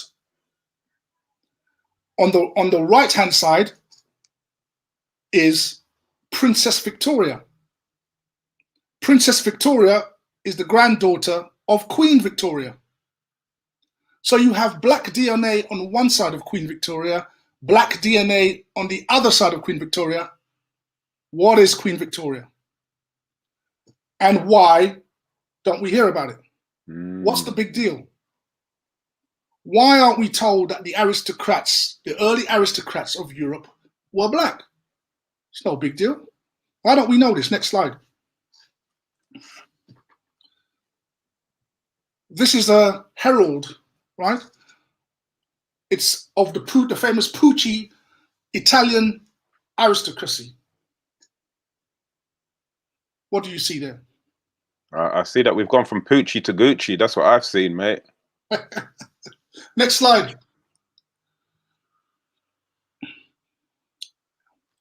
Here is another herald out of Germany. And you'll find this all over Europe. If any of you have basically toured around there, you will see that there are many of these heralds which have black flags on. Now, when the European historians come across it, what do they say? Oh, well, these were Moors. They came from Africa. They were Africans. You know, they worked in the household and they were servants. and that's how they end up getting on these shields. That's how they got designed. And this is a story you hear constantly, and it's. I hate to use the word conspiracy, but I really can't think of another word. Right? This whole idea of Africans, African slaves, African servants. Anytime you see Black people in paintings from medieval times, they're either Moors or Africans, servants and slaves. And there's a reason for that, as we'll get to see. Next slide. So there's no doubt, according to the scientists, the anthropologists, that early man came out of Africa. Came out of Africa, but wandered and inhabited all the continents of the world. The problem is that in the historian's mind of today, Black people's origins can only be in Africa.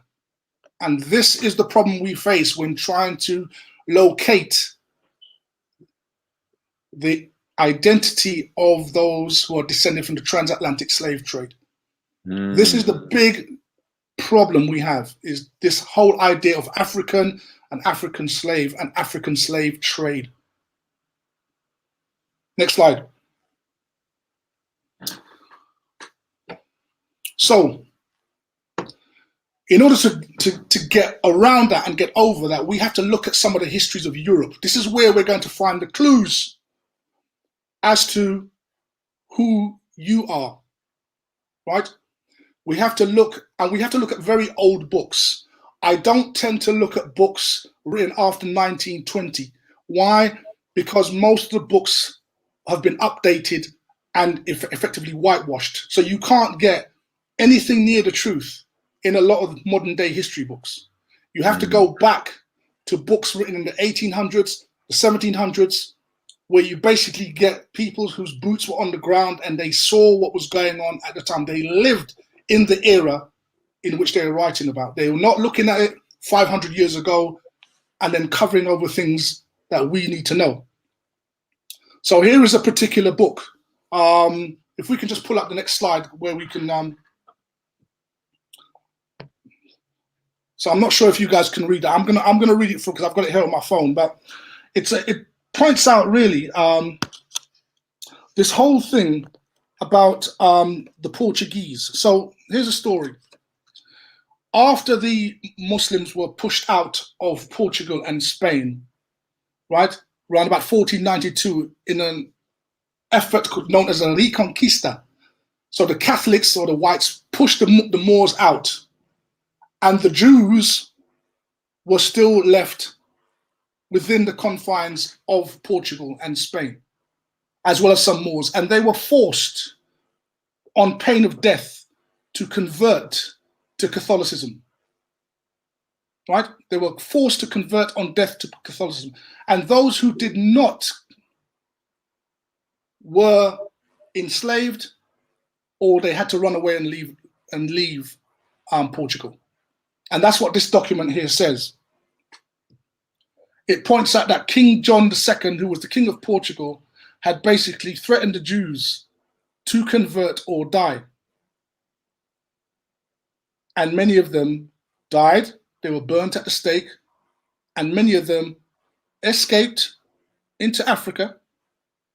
And many of them were actually enslaved. Next slide. Next slide. Yeah, it's also saying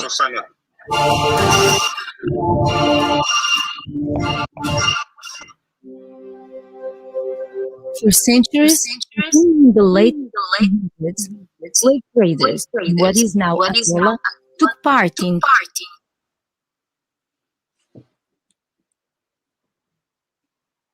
Let's cut that video, please. The sound is when they left Angola after its independence in 1975. At the National Archive in Luanda, Januário Silva displayed manuscripts left behind that are at least 300 years old. The name of the slave, gender, place of birth or origin, age, identifying marks, occupation. And at the end are notes where we can see the date of capture or other relevant information. The ledgers also contain letters and other correspondence.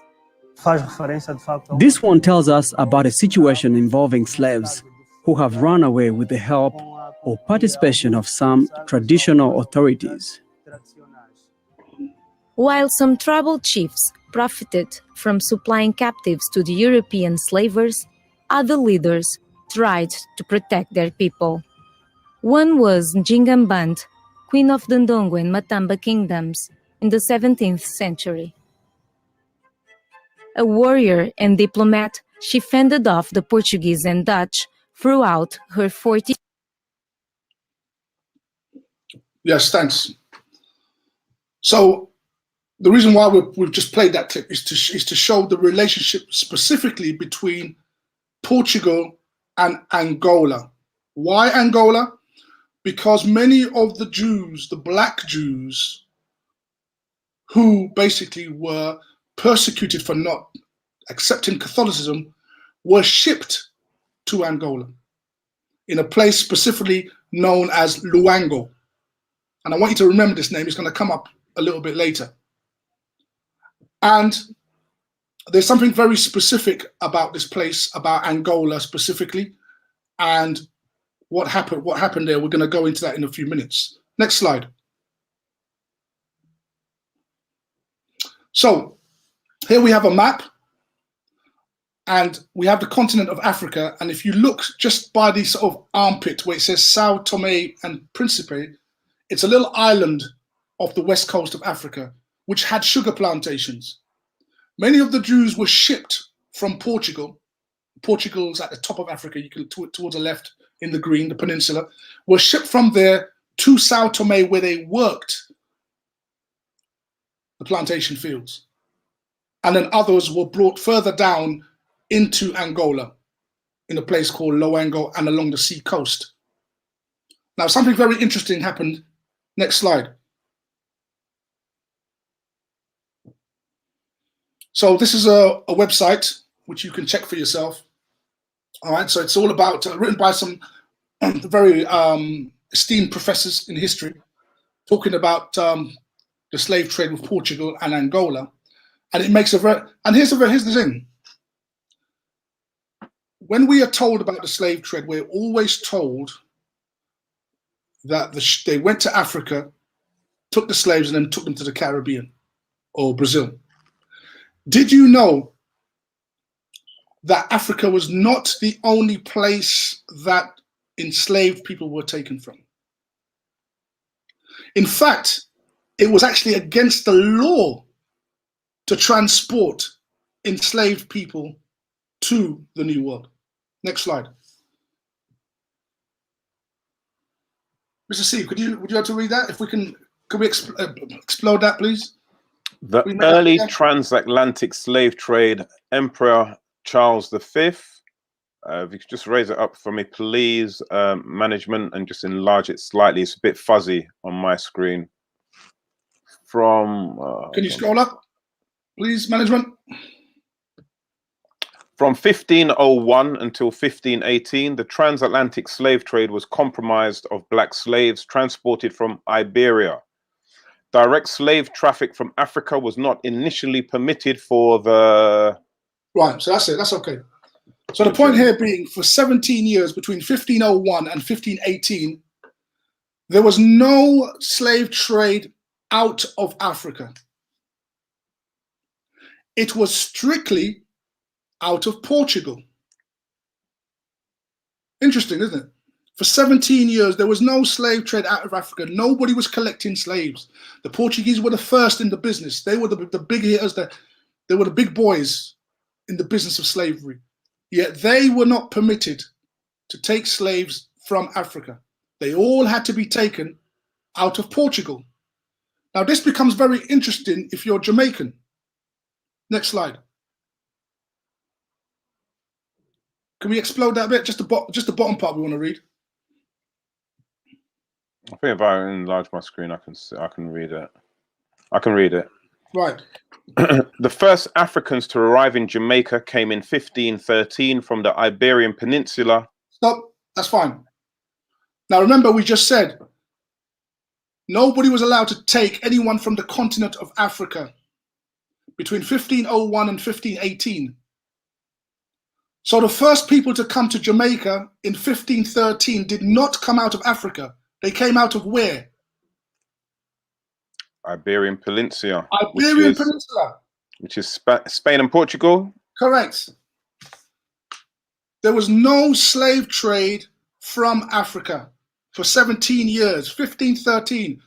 Now, we were talking about definitions and language, and this is where it gets really deceptive, because look at what they say. The first Africans to arrive in Jamaica. Notice, they don't say the Jews. They say the first Africans. So in your mind now, of course, oh yeah, well, probably they probably went to Africa, took Africans back to Portugal, and then shipped them to the Caribbean. So they're using the language very cleverly by suggesting to you that the people that they sent were Africans when they were not. Because the reason why they took them out of Portugal and had them enslaved was because they would not convert to Catholicism. This was very specific to the Jews, mostly. So, in Jamaican history, the first Jamaicans did not come out of Africa. And that was the case for many years before the African slave trade started coming from that continent. It all started from Portugal. That's why some of you who are Jamaicans, your families will tell you you're Portuguese. Some of your families are called Portugals. But they use the very sophisticated language of calling you Africans to throw you off. Because if you see Africans, you're never going to think Jew. Next slide. Same thing with Barbados. Mr. C, can you see that? Mm-hmm. Can you just read the underline to us? The Jewish arrival in Barbados is a direct consequence of the Spanish Inquisition. Stop, thank you. There you go. So here it tells you the Jewish arrival. In the other one, it tells you African slaves. So they came out of the Iberian Peninsula. This was before they took slaves out of the continent. They were going from Portugal directly to the West Indies. So we have Jamaica, we have Barbados. Next slide. Any Antiguans in the house? Where's Plush How do you Ali? think you got to Antigua? Mr. Steve, would you read that for us? Yeah, sure, bro. It reads, there is not a lot of the Jewish history of Antigua and Barbuda. The first Jews to live there were probably some Sephardic families. Thank you. Now, if you've been following the show for any period of time, you know that when you see the word Sephardic, it's talking about Spanish. Spanish, Portuguese. So the Antiguans, or the people who became Antiguans, were taken out of Portugal. Again, because they were not shipping them directly from Africa until 1518. So here we see, we have a people persecuted for not converting to Catholicism. They were sent directly from Portugal to the Caribbean, enslaved. After 1518 was when they went into Africa to actually get these particular peoples, and they knew who they were. They were very specific. It wasn't random black people. It wasn't random Africans they were after. They were very specific peoples. These were the Jews. And the reason for that is because they were chasing them down because of not wanting to convert to their religion. And this was very, very important. You might think now, well, in 2021, well, so what if you don't want to be a Catholic? No. Go back to 1492, 1501. This was very, very important to the church. They hunted people down, even into the colonies, even into the Caribbean. Those who were known to be practicing Jews were hunted down in Spanish and in Portuguese colonies. So those from Cuba, Puerto Rico, Dominican Republic, these individuals were all drawn out initially out of Portugal and Spain, and then eventually from the coastal regions of Africa. Now, with that said, if that story is true, then what we should be able to do is look at DNA tests, okay, that will confirm this story for us. And luckily, we have 2 of our loyal viewers who sent in their DNA results, and we're going to examine them right now, okay? So, our first result comes from our loyal viewer, Bernadine, okay? Now, Bernadine is of Antiguan descent, okay? Hence why we've just been talking about Antigua. Let's look at the next slide where we can actually examine Bernadine's results.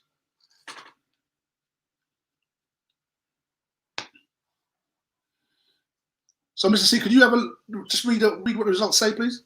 So, ethnicity estimate: Nigeria 35%, Benin and Togo 27%, Mali 14%, Ivory Coast and Ghana 11%, Cameroon, Congo, and Western Bantu people 6%, and Senegal 4%. Good, thank you very much. Now, what's interesting, when Black people do DNA tests, the DNA tests only seem to go back 500 years or so, which is rather peculiar, right? They only seem to go back 500 years. And you're going to find that most descendants of transatlantic slave descendants are very similar for obvious reasons, right? So, for example, looking at Bernadine's reading here, Bernadine's reading tells us that Nigeria, Benin and Togo, Mali, Ivory Coast, and Ghana, which are pretty much along the same lines, okay? Cameroon and Senegal. So this is what we expect to see. Now, if we just go to the next slide, I'm going to show you a map of the Nigeria-Benin area, and we're going to see something very interesting. Next slide, please. Now, this is basically the area in which Bernadine's ancestors, this is where they lived, right? This is the ancient Benin, Togo, Nigeria area. And surprise, surprise, it's called Slave Coast, right? But what's interesting, if you look at above where it says Slave Coast, you will see a rather unusual title, right, at the top. KM, which stands for Kingdom, Kingdom of Judah. What does the word Judah have to do with the African continent? Where does the word Judah come from? Well, we don't need to look too far. Judah is one of the 12 tribes of Israel. So why is the slave coast from which slaves were taken after 1518, why is it also called the Kingdom of Judah? Who were the people living there that merited having a name after one of the tribes of Israel? This is where Bernadine's ancestors were taken from. The Kingdom of Judah, which just so happens to be also called the Slave Coast. Let's go back to Bernadine's DNA results again, please. If we can just go back one.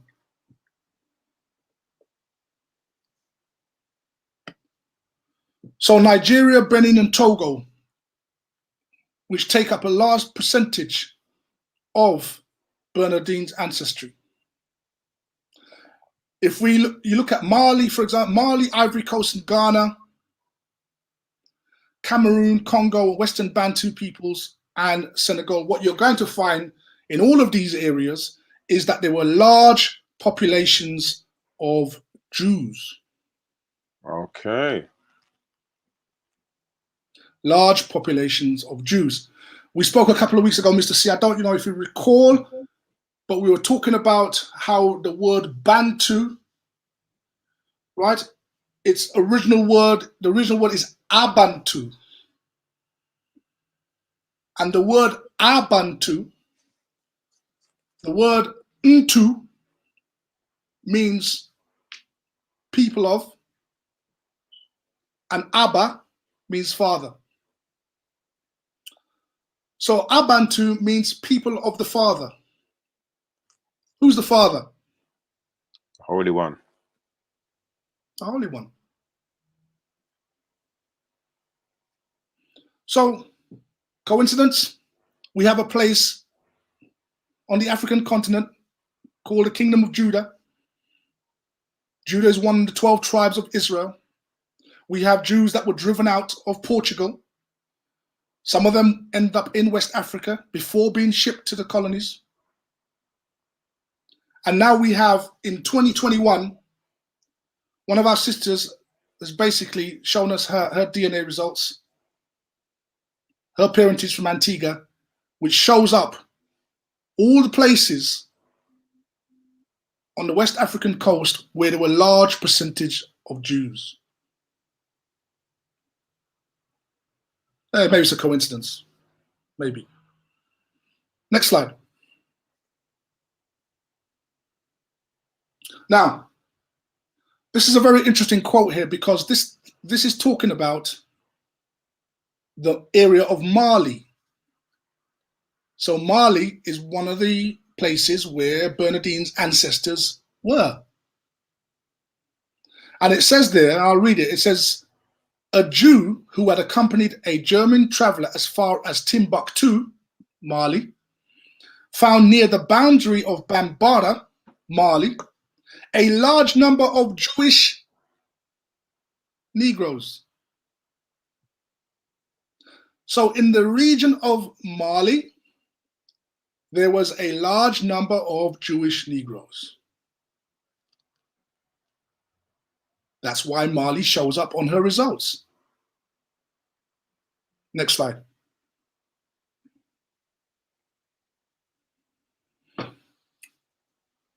Now, this is where it gets really interesting with regard to Bernardine's ancestry, because now we have Scotland, of which she has 2%, Norway, and are you surprised to see Spain on there, Mr. C? No, not at all. Not based on the studies that you've been teaching us over the last X amount of months. And even Scotland and Norway is not surprising to me anymore. Right.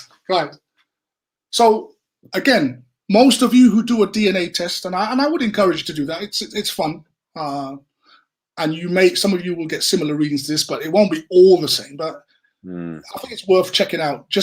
They're not entirely 100% accurate, but they give you a rough sort of guideline about your history, right? So what's the deal with Scotland? Well, what's interesting about Scotland is they weren't Jews, but interestingly, well, let's look at the next slide. Let's talk about it. Let's look at the slide and we can talk about it. What happened in Scotland? Can we enlarge that? I can read it. Okay, go for it then. The Scottish connection with the Caribbean started in 1611 with the voyage to the West Indies of the Janet of Leith. It was not until after 1626, however, the Scots actually settled in the Caribbean. In 1627, King Charles I appointed a Scot, James Hay, Earl of Carlisle, as governor of the Caribbees. This appointment led to a steady migration of Scots to Barbados and other islands. While there was a degree of voluntary emigration, the majority of Scots in the West Indies arrived unwillingly. In 1654, Oliver Cromwell transported 500 Scots prisoners of war, felons of political undesirables, such as, sorry, you just have to raise that slightly, the what a weak sign's in the way, such as the Covenanters were sent to the islands in chains directly from Scotland. Stop. That's fine. That's enough. Mm. So what we have here is a situation where Oliver Cromwell went into Scotland and basically had the Scots, many of the Scots who were rebelling at the English, imprisoned and put on ships. What they're not telling you in this particular piece, and they won't tell you, you really have to dig deep for that, is that the ancient Scots were not white folks. Okay. Right? Just like the ancient Irish, they weren't white folks. These were black people that were put in chains and sent across the Atlantic to the New World. So oftentimes when you're looking at DNA results, it's easy to think, well, when you see Scotland or when you see Europe, oh, well, I must have some white in me because, you know, the slave masters did rape the women. And no. That didn't happen in the majority of cases. For a large part, the ancestors were able to still maintain a hegemony over their culture. So what you're going to see, right? What you're going to see is that these Scottish and Irish people were sent to the Caribbean as indentured laborers, and many of them mixed with the slaves. That's how that ends up in the DNA results. So let's go back again. Let's look at Bernardine's results again.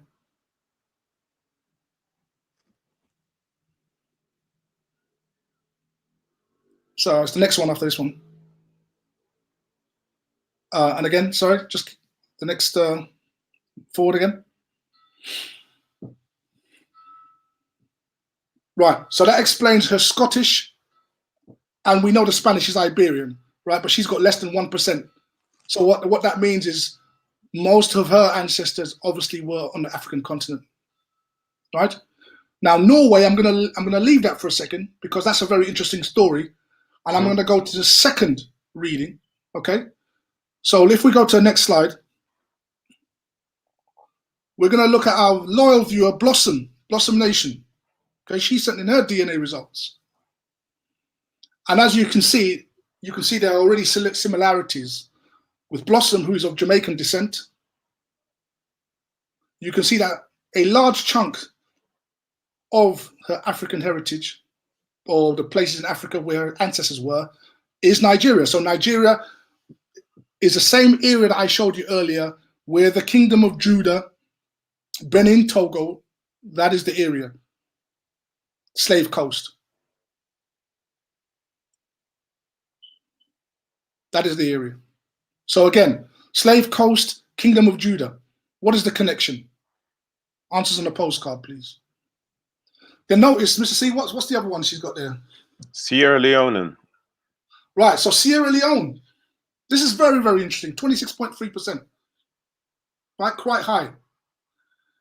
I'm going to show you the next slide, and the next slide is going to be connected to Sierra Leone. So here is a for sale sign for Negroes, right? Now, if we see the word Negroes, under the word Negroes, it says Negroes just arrived from the Windward and Rice coast. So remember, on the coast of West Africa, you had the Gold Coast. That's where you found gold. Ivory Coast, ivory, and the Slave Coast. You also had a rice coast, which is where they grew rice. The Windward and Rice Coast is what we now know today as Sierra Leone. Who were those people there that were taken from Sierra Leone to Jamaica, to America? Let's have a look at the next slide. Mr. C, could you read that for us, please? Bilad el Sudan. The historical presence of Jewish communities in Africa is well attested. Today, the descendants of these Jews live in nations such as Sierra Leone, Liberia, Senegal, Ghana, etc., etc., etc. So where do the descendants of the Jews who lived on the Rice Coast. Where are they now today? Sierra Leone. So let me explain something. Some of your family and some of your relatives still live along that coastline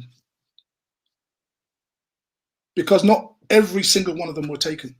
You actually have family that you're related to in Sierra Leone, in Nigeria, in Benin, Togo. They're still alive today. They are directly related to you.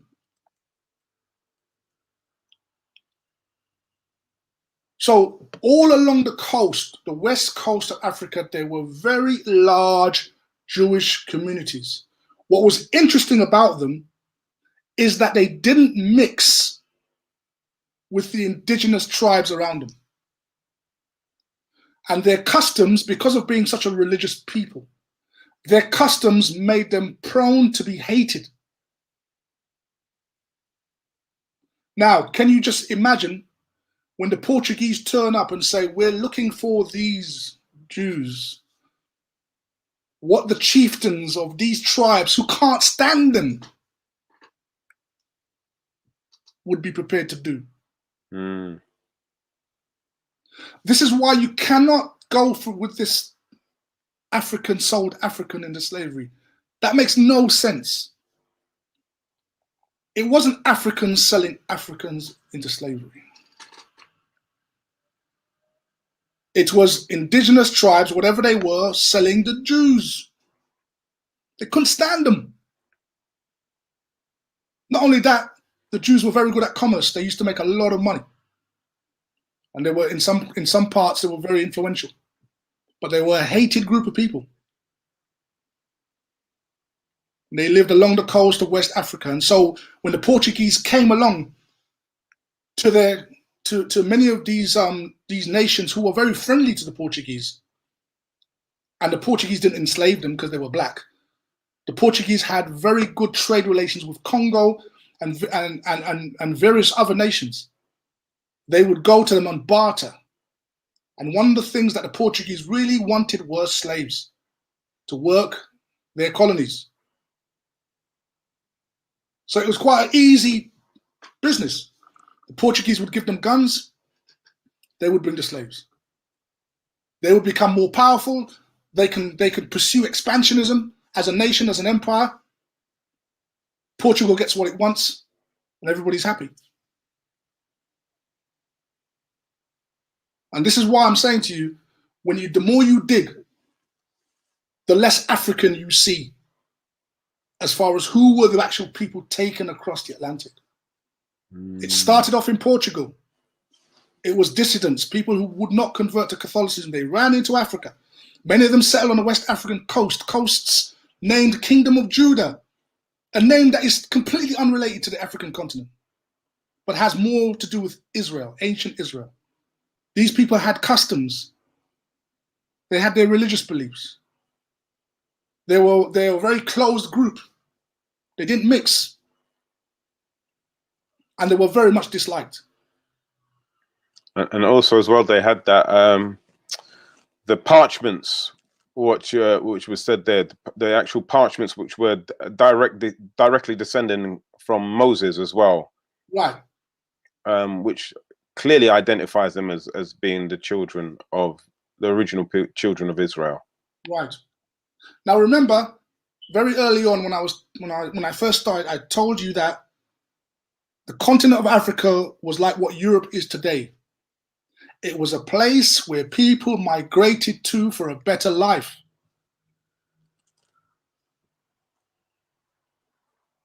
Right? They can grow their food, they can build their communities, it was safe. They looked like the indigenous people of the continent. So that it was the go-to place. Mali was the go-to place.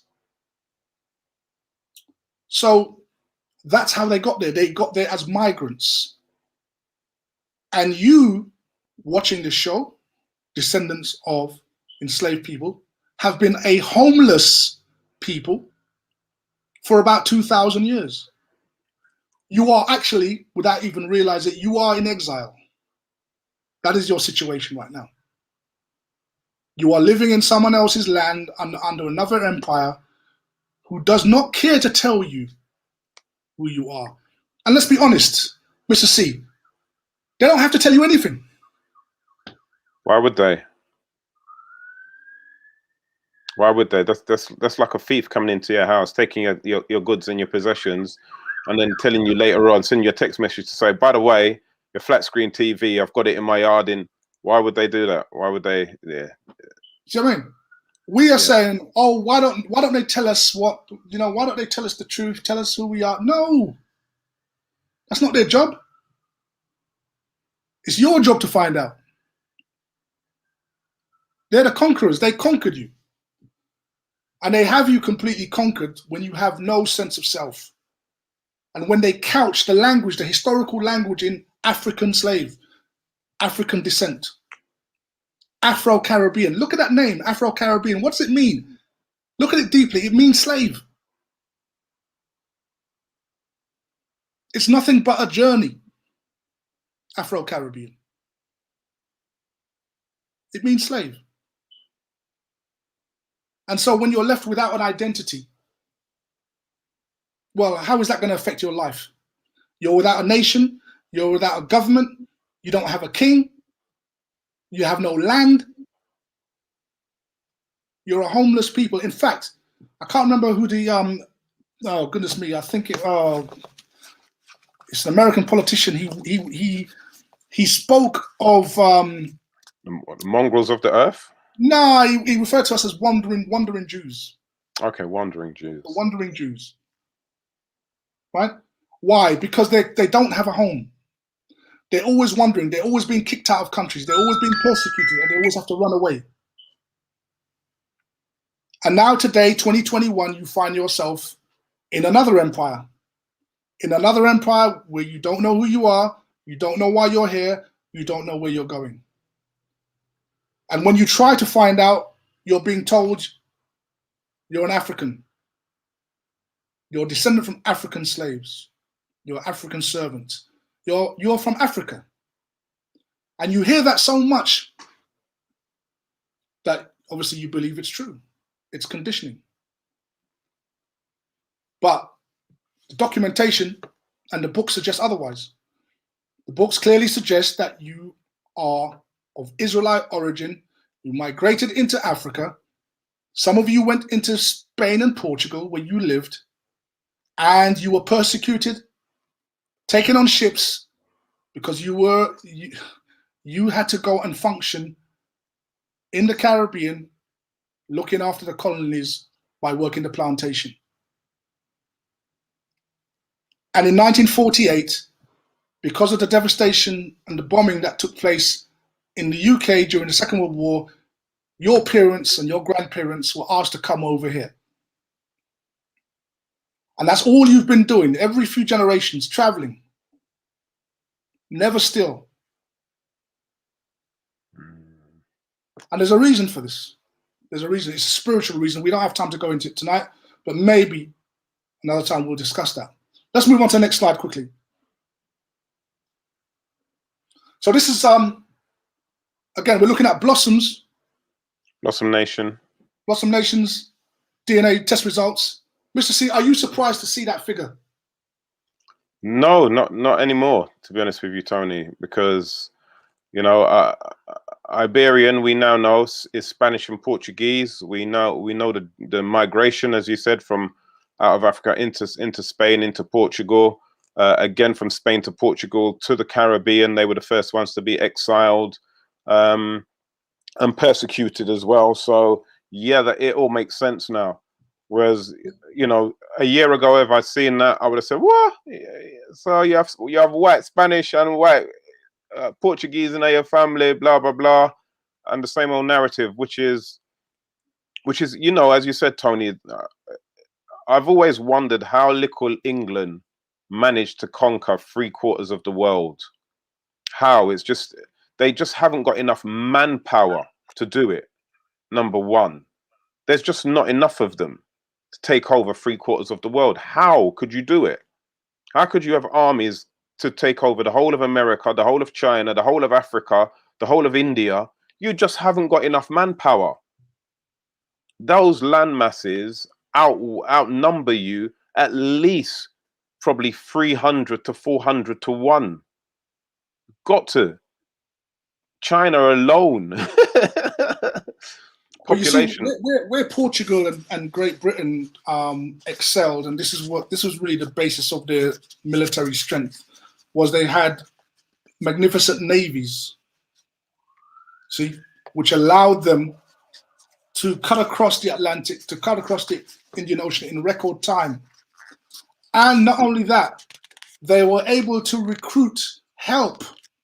Because remember, this could not have been accomplished without inside help. And I'm going to talk about this later on, but it's just not point. We don't have the time for that. But the inside help in carrying out this monumental task was there. And it's actually still being perpetrated against black people today.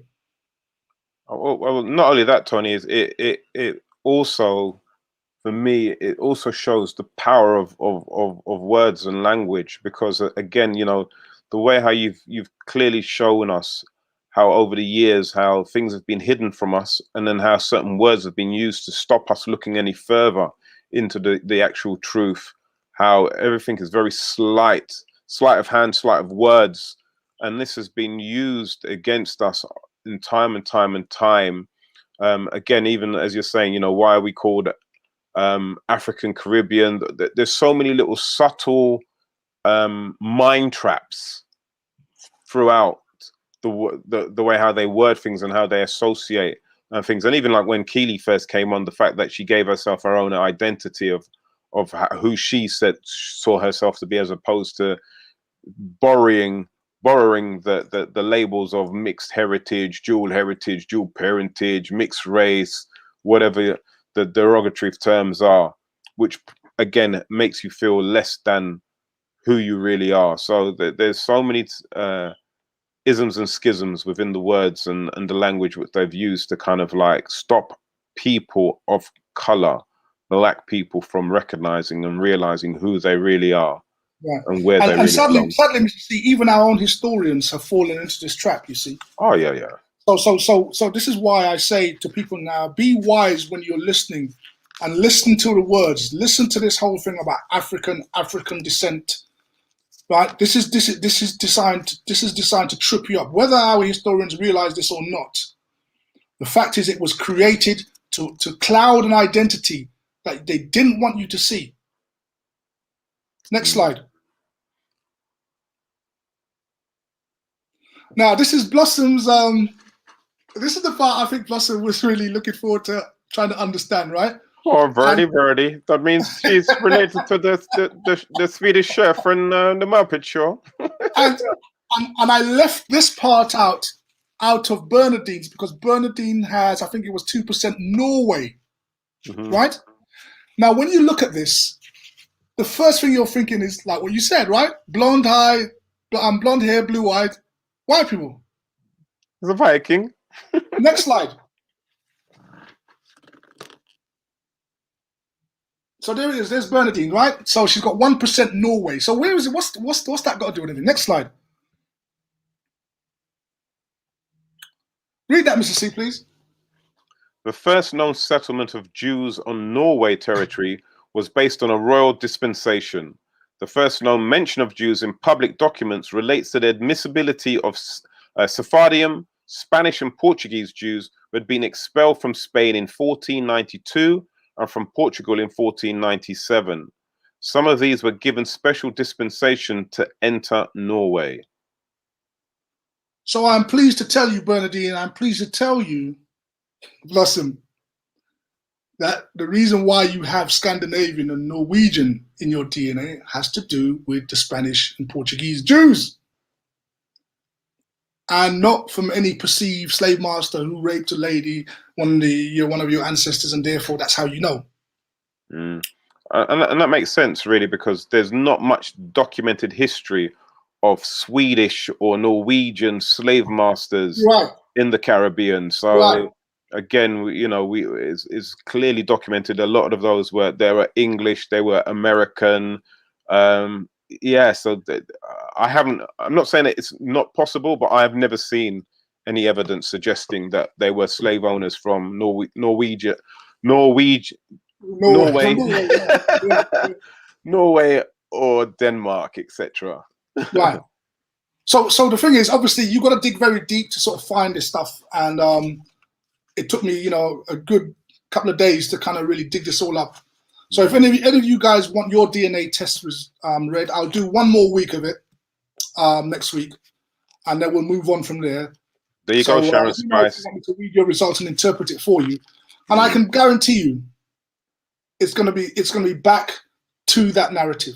I'm telling you, you are not Africans. I'm trying to say to you, those of you who are descendants of enslaved peoples, and those of you also who are from the west coast of Africa, right? You are also part of this. For example, let me explain. The Igbo people of Nigeria. The word Igbo is a corruption of the word Hebrew.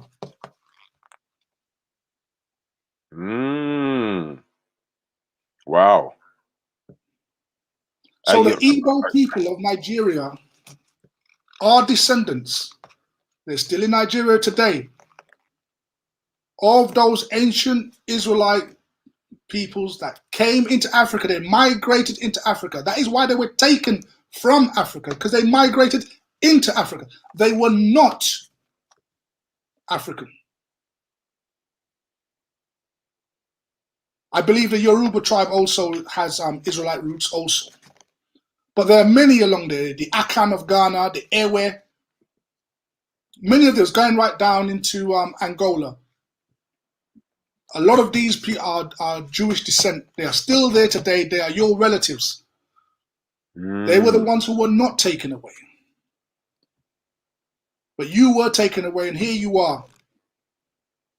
And hopefully, our discussion can spur you into doing your own personal research and to wake up from this sleep that we've all been in all our life. Because once you understand this history, you will get to know why you have gone through all the suffering you've been through. You will understand why you're still being oppressed, because the answers are all there. Why when you try and set up businesses, things fail. Why a lot of us are not getting on with each other, the men and the women, with our children. All the things that Keely was talking about earlier. All of this is tied into your identity. 100%. Sharon Spice would like to know, where does she send you her DNA information, Tony? Yeah, so you could either send it to me through Messenger on Facebook at Tony Crossbody, or Instagram, Tony Crossbody. Phobes DSR says everything is upside down. People naturally see Jews as something else. Yes. Yes. We spoke about that last week and the week before. If you're interested to find out how they became the modern day Jews, then I'd encourage you to check out last week's episode and the week before, where I went into great detail about that. Marie Fortune says, I also believe that you really have to connect with the Father, the universe, to receive certain blessings and knowledge. This is within us. Unfortunately, there are so many distraction and lies upon lies. Very much so, Marie. Distractions are certainly true. But hopefully, I believe that it's the will of the Most High to wake you up, because you are His people, and this is going to have ramifications moving forward. As I pointed out a few weeks ago on this show, world events are going to change, and you're going to be part of that change, whether you like it or not, whether you accept what I say or not. But as always, I would always encourage you to check what I'm saying. Don't believe me. Do your own research. Get your kids to join in. Look at the slave database that we spoke about last week. And I want to just finish off with a couple more slides, just to confirm what we're saying. Watch this Jewish rabbi tell you the truth. Next slide. Another area in Africa you have something big happening is in Nigeria. You have the Igbo people, or Igbo, pronounced either way. There's 40 million of them. There's been books written about it from scholars in Nigeria, from scholars from the Jewish people. And where it gets interesting is, in America, there was a slave trade. And a lot of the slaves, a very high percentage of them, came from Western Nigerian ports. And in America today, you see a very large movement of African Americans who say that they're the real chosen people, that they're the children of Israel, they're the Judeans. You know, so what are they just trying to create an identity for themselves because they were slaves, or is there really something here? And the answer is, most likely there is something there. And most likely, maybe that they were the original Israelites, and maybe that the Jewish people today, who are white, Caucasian people, came in a little bit later on. I want to discuss it. So if a Jewish rabbi and historian is saying, yes, they are, and that we came in later on, that should at least stir your consciousness about what we've been discussing today. Next slide. So I want to just run through this quite very quickly. Mr. C, could you just read that in the green, please?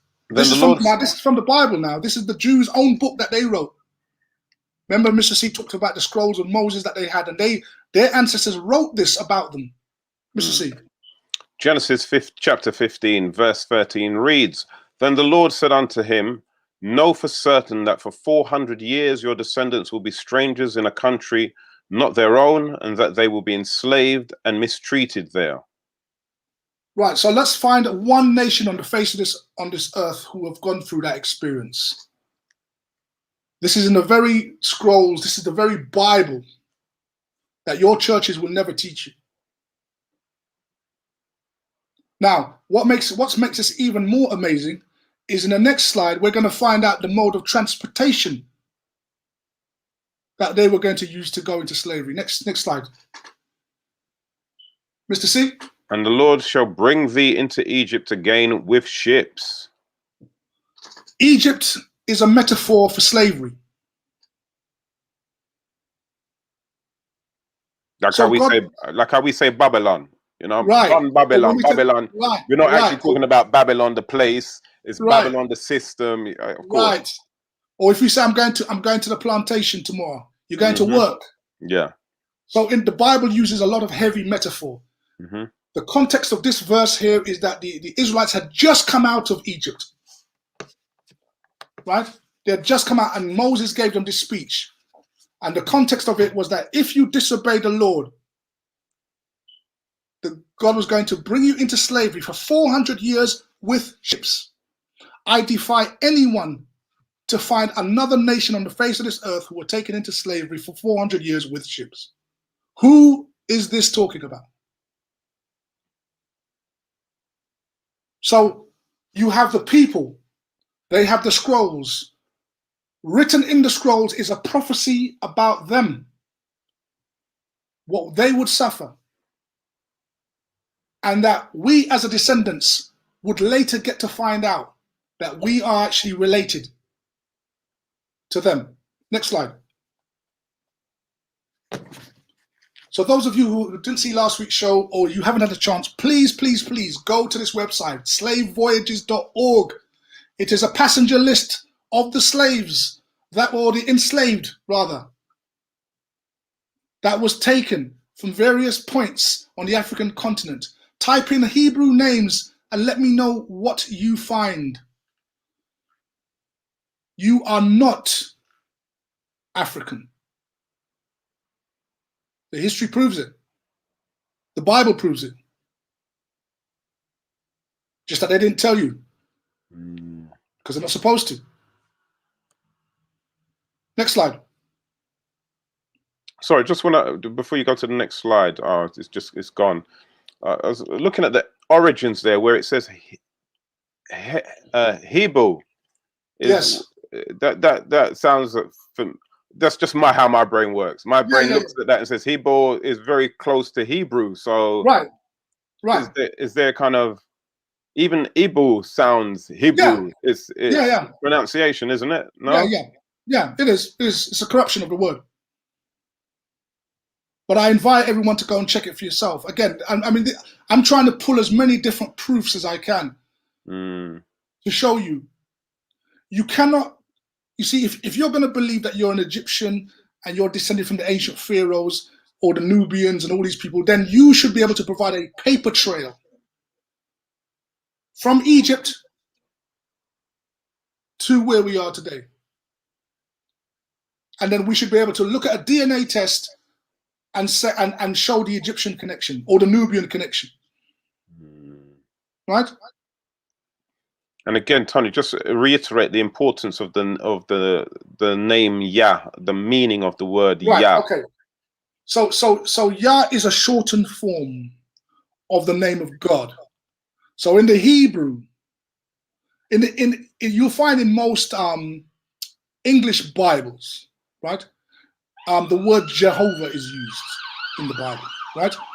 But this is not the correct name of God. Why? Because for one, the Hebrews did not have a j sound in their vocabulary. It's Yah, right? The name of God, the Most High's name, is Yahweh. That is the Hebrew pronunciation, or Yah for short. So you will say Hallelujah means praise Yah, right? Give praise to God. Hallelujah. The ancient Hebrews had a habit of putting God's name within their name. So, for example, Joshua means God is salvation, for example. You have Hezekiah. You will often find the word Yah incorporated into Hebrew names. So if you type Yah, like Haniah is another one. Sorry? Haniah. Yes. And if you type Yah in the search box, you will get a manifest pages and pages long of those who were taken before their names were changed. These are all Hebrew names. And it makes so much sense why now the importance of not allowing the slaves to continue with their names, because again it shows who they originally are. Correct. And let's just throw the last slide up, please. This is why we remain in darkness. Next slide, last one, I think it is. This is why we stay in darkness. The Most High says that my people are destroyed. Why? Because they ain't got no money? No. Why? Because they haven't got a job? No. Because they haven't got a big house? Why are his people destroyed? Lack of knowledge. Hosea. Lack of knowledge is what's destroying you. Believing that you're African is destroying you. Believing that you're from the Caribbean is destroying you. You cannot put a price on knowledge, especially knowledge about who you are. This is the base that you need as far as existing. Most nations of the world know their identity, and you're the only ones walking around who don't.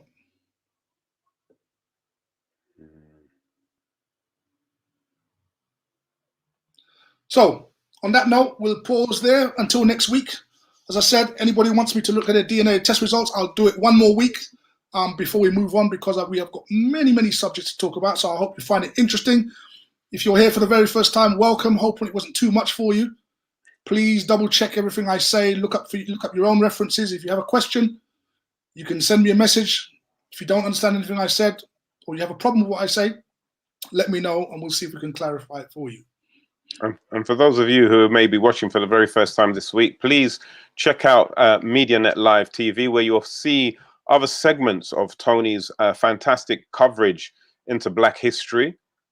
I think there's around about 8 episodes up there now, where you can follow in your own time the journey that Tony has taken us on over the last 3 months, ladies and gentlemen. So without further ado, that leads us to say thank you so much to all of the viewers who've joined in the conversation and the debate, from Mary Fortune to Angie, Phobes, Now Chat Show, so many other people, Christopher Gatt, the list goes on and on and on. To each and every single one of you, we thank you.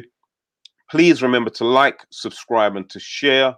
But most importantly, look after each other, stay happy, find something funny to do, find some exercise to do, eat well, think well, sleep well. And me and Tony will catch you again next week for another edition of What a week right here on MediaNet Live TV.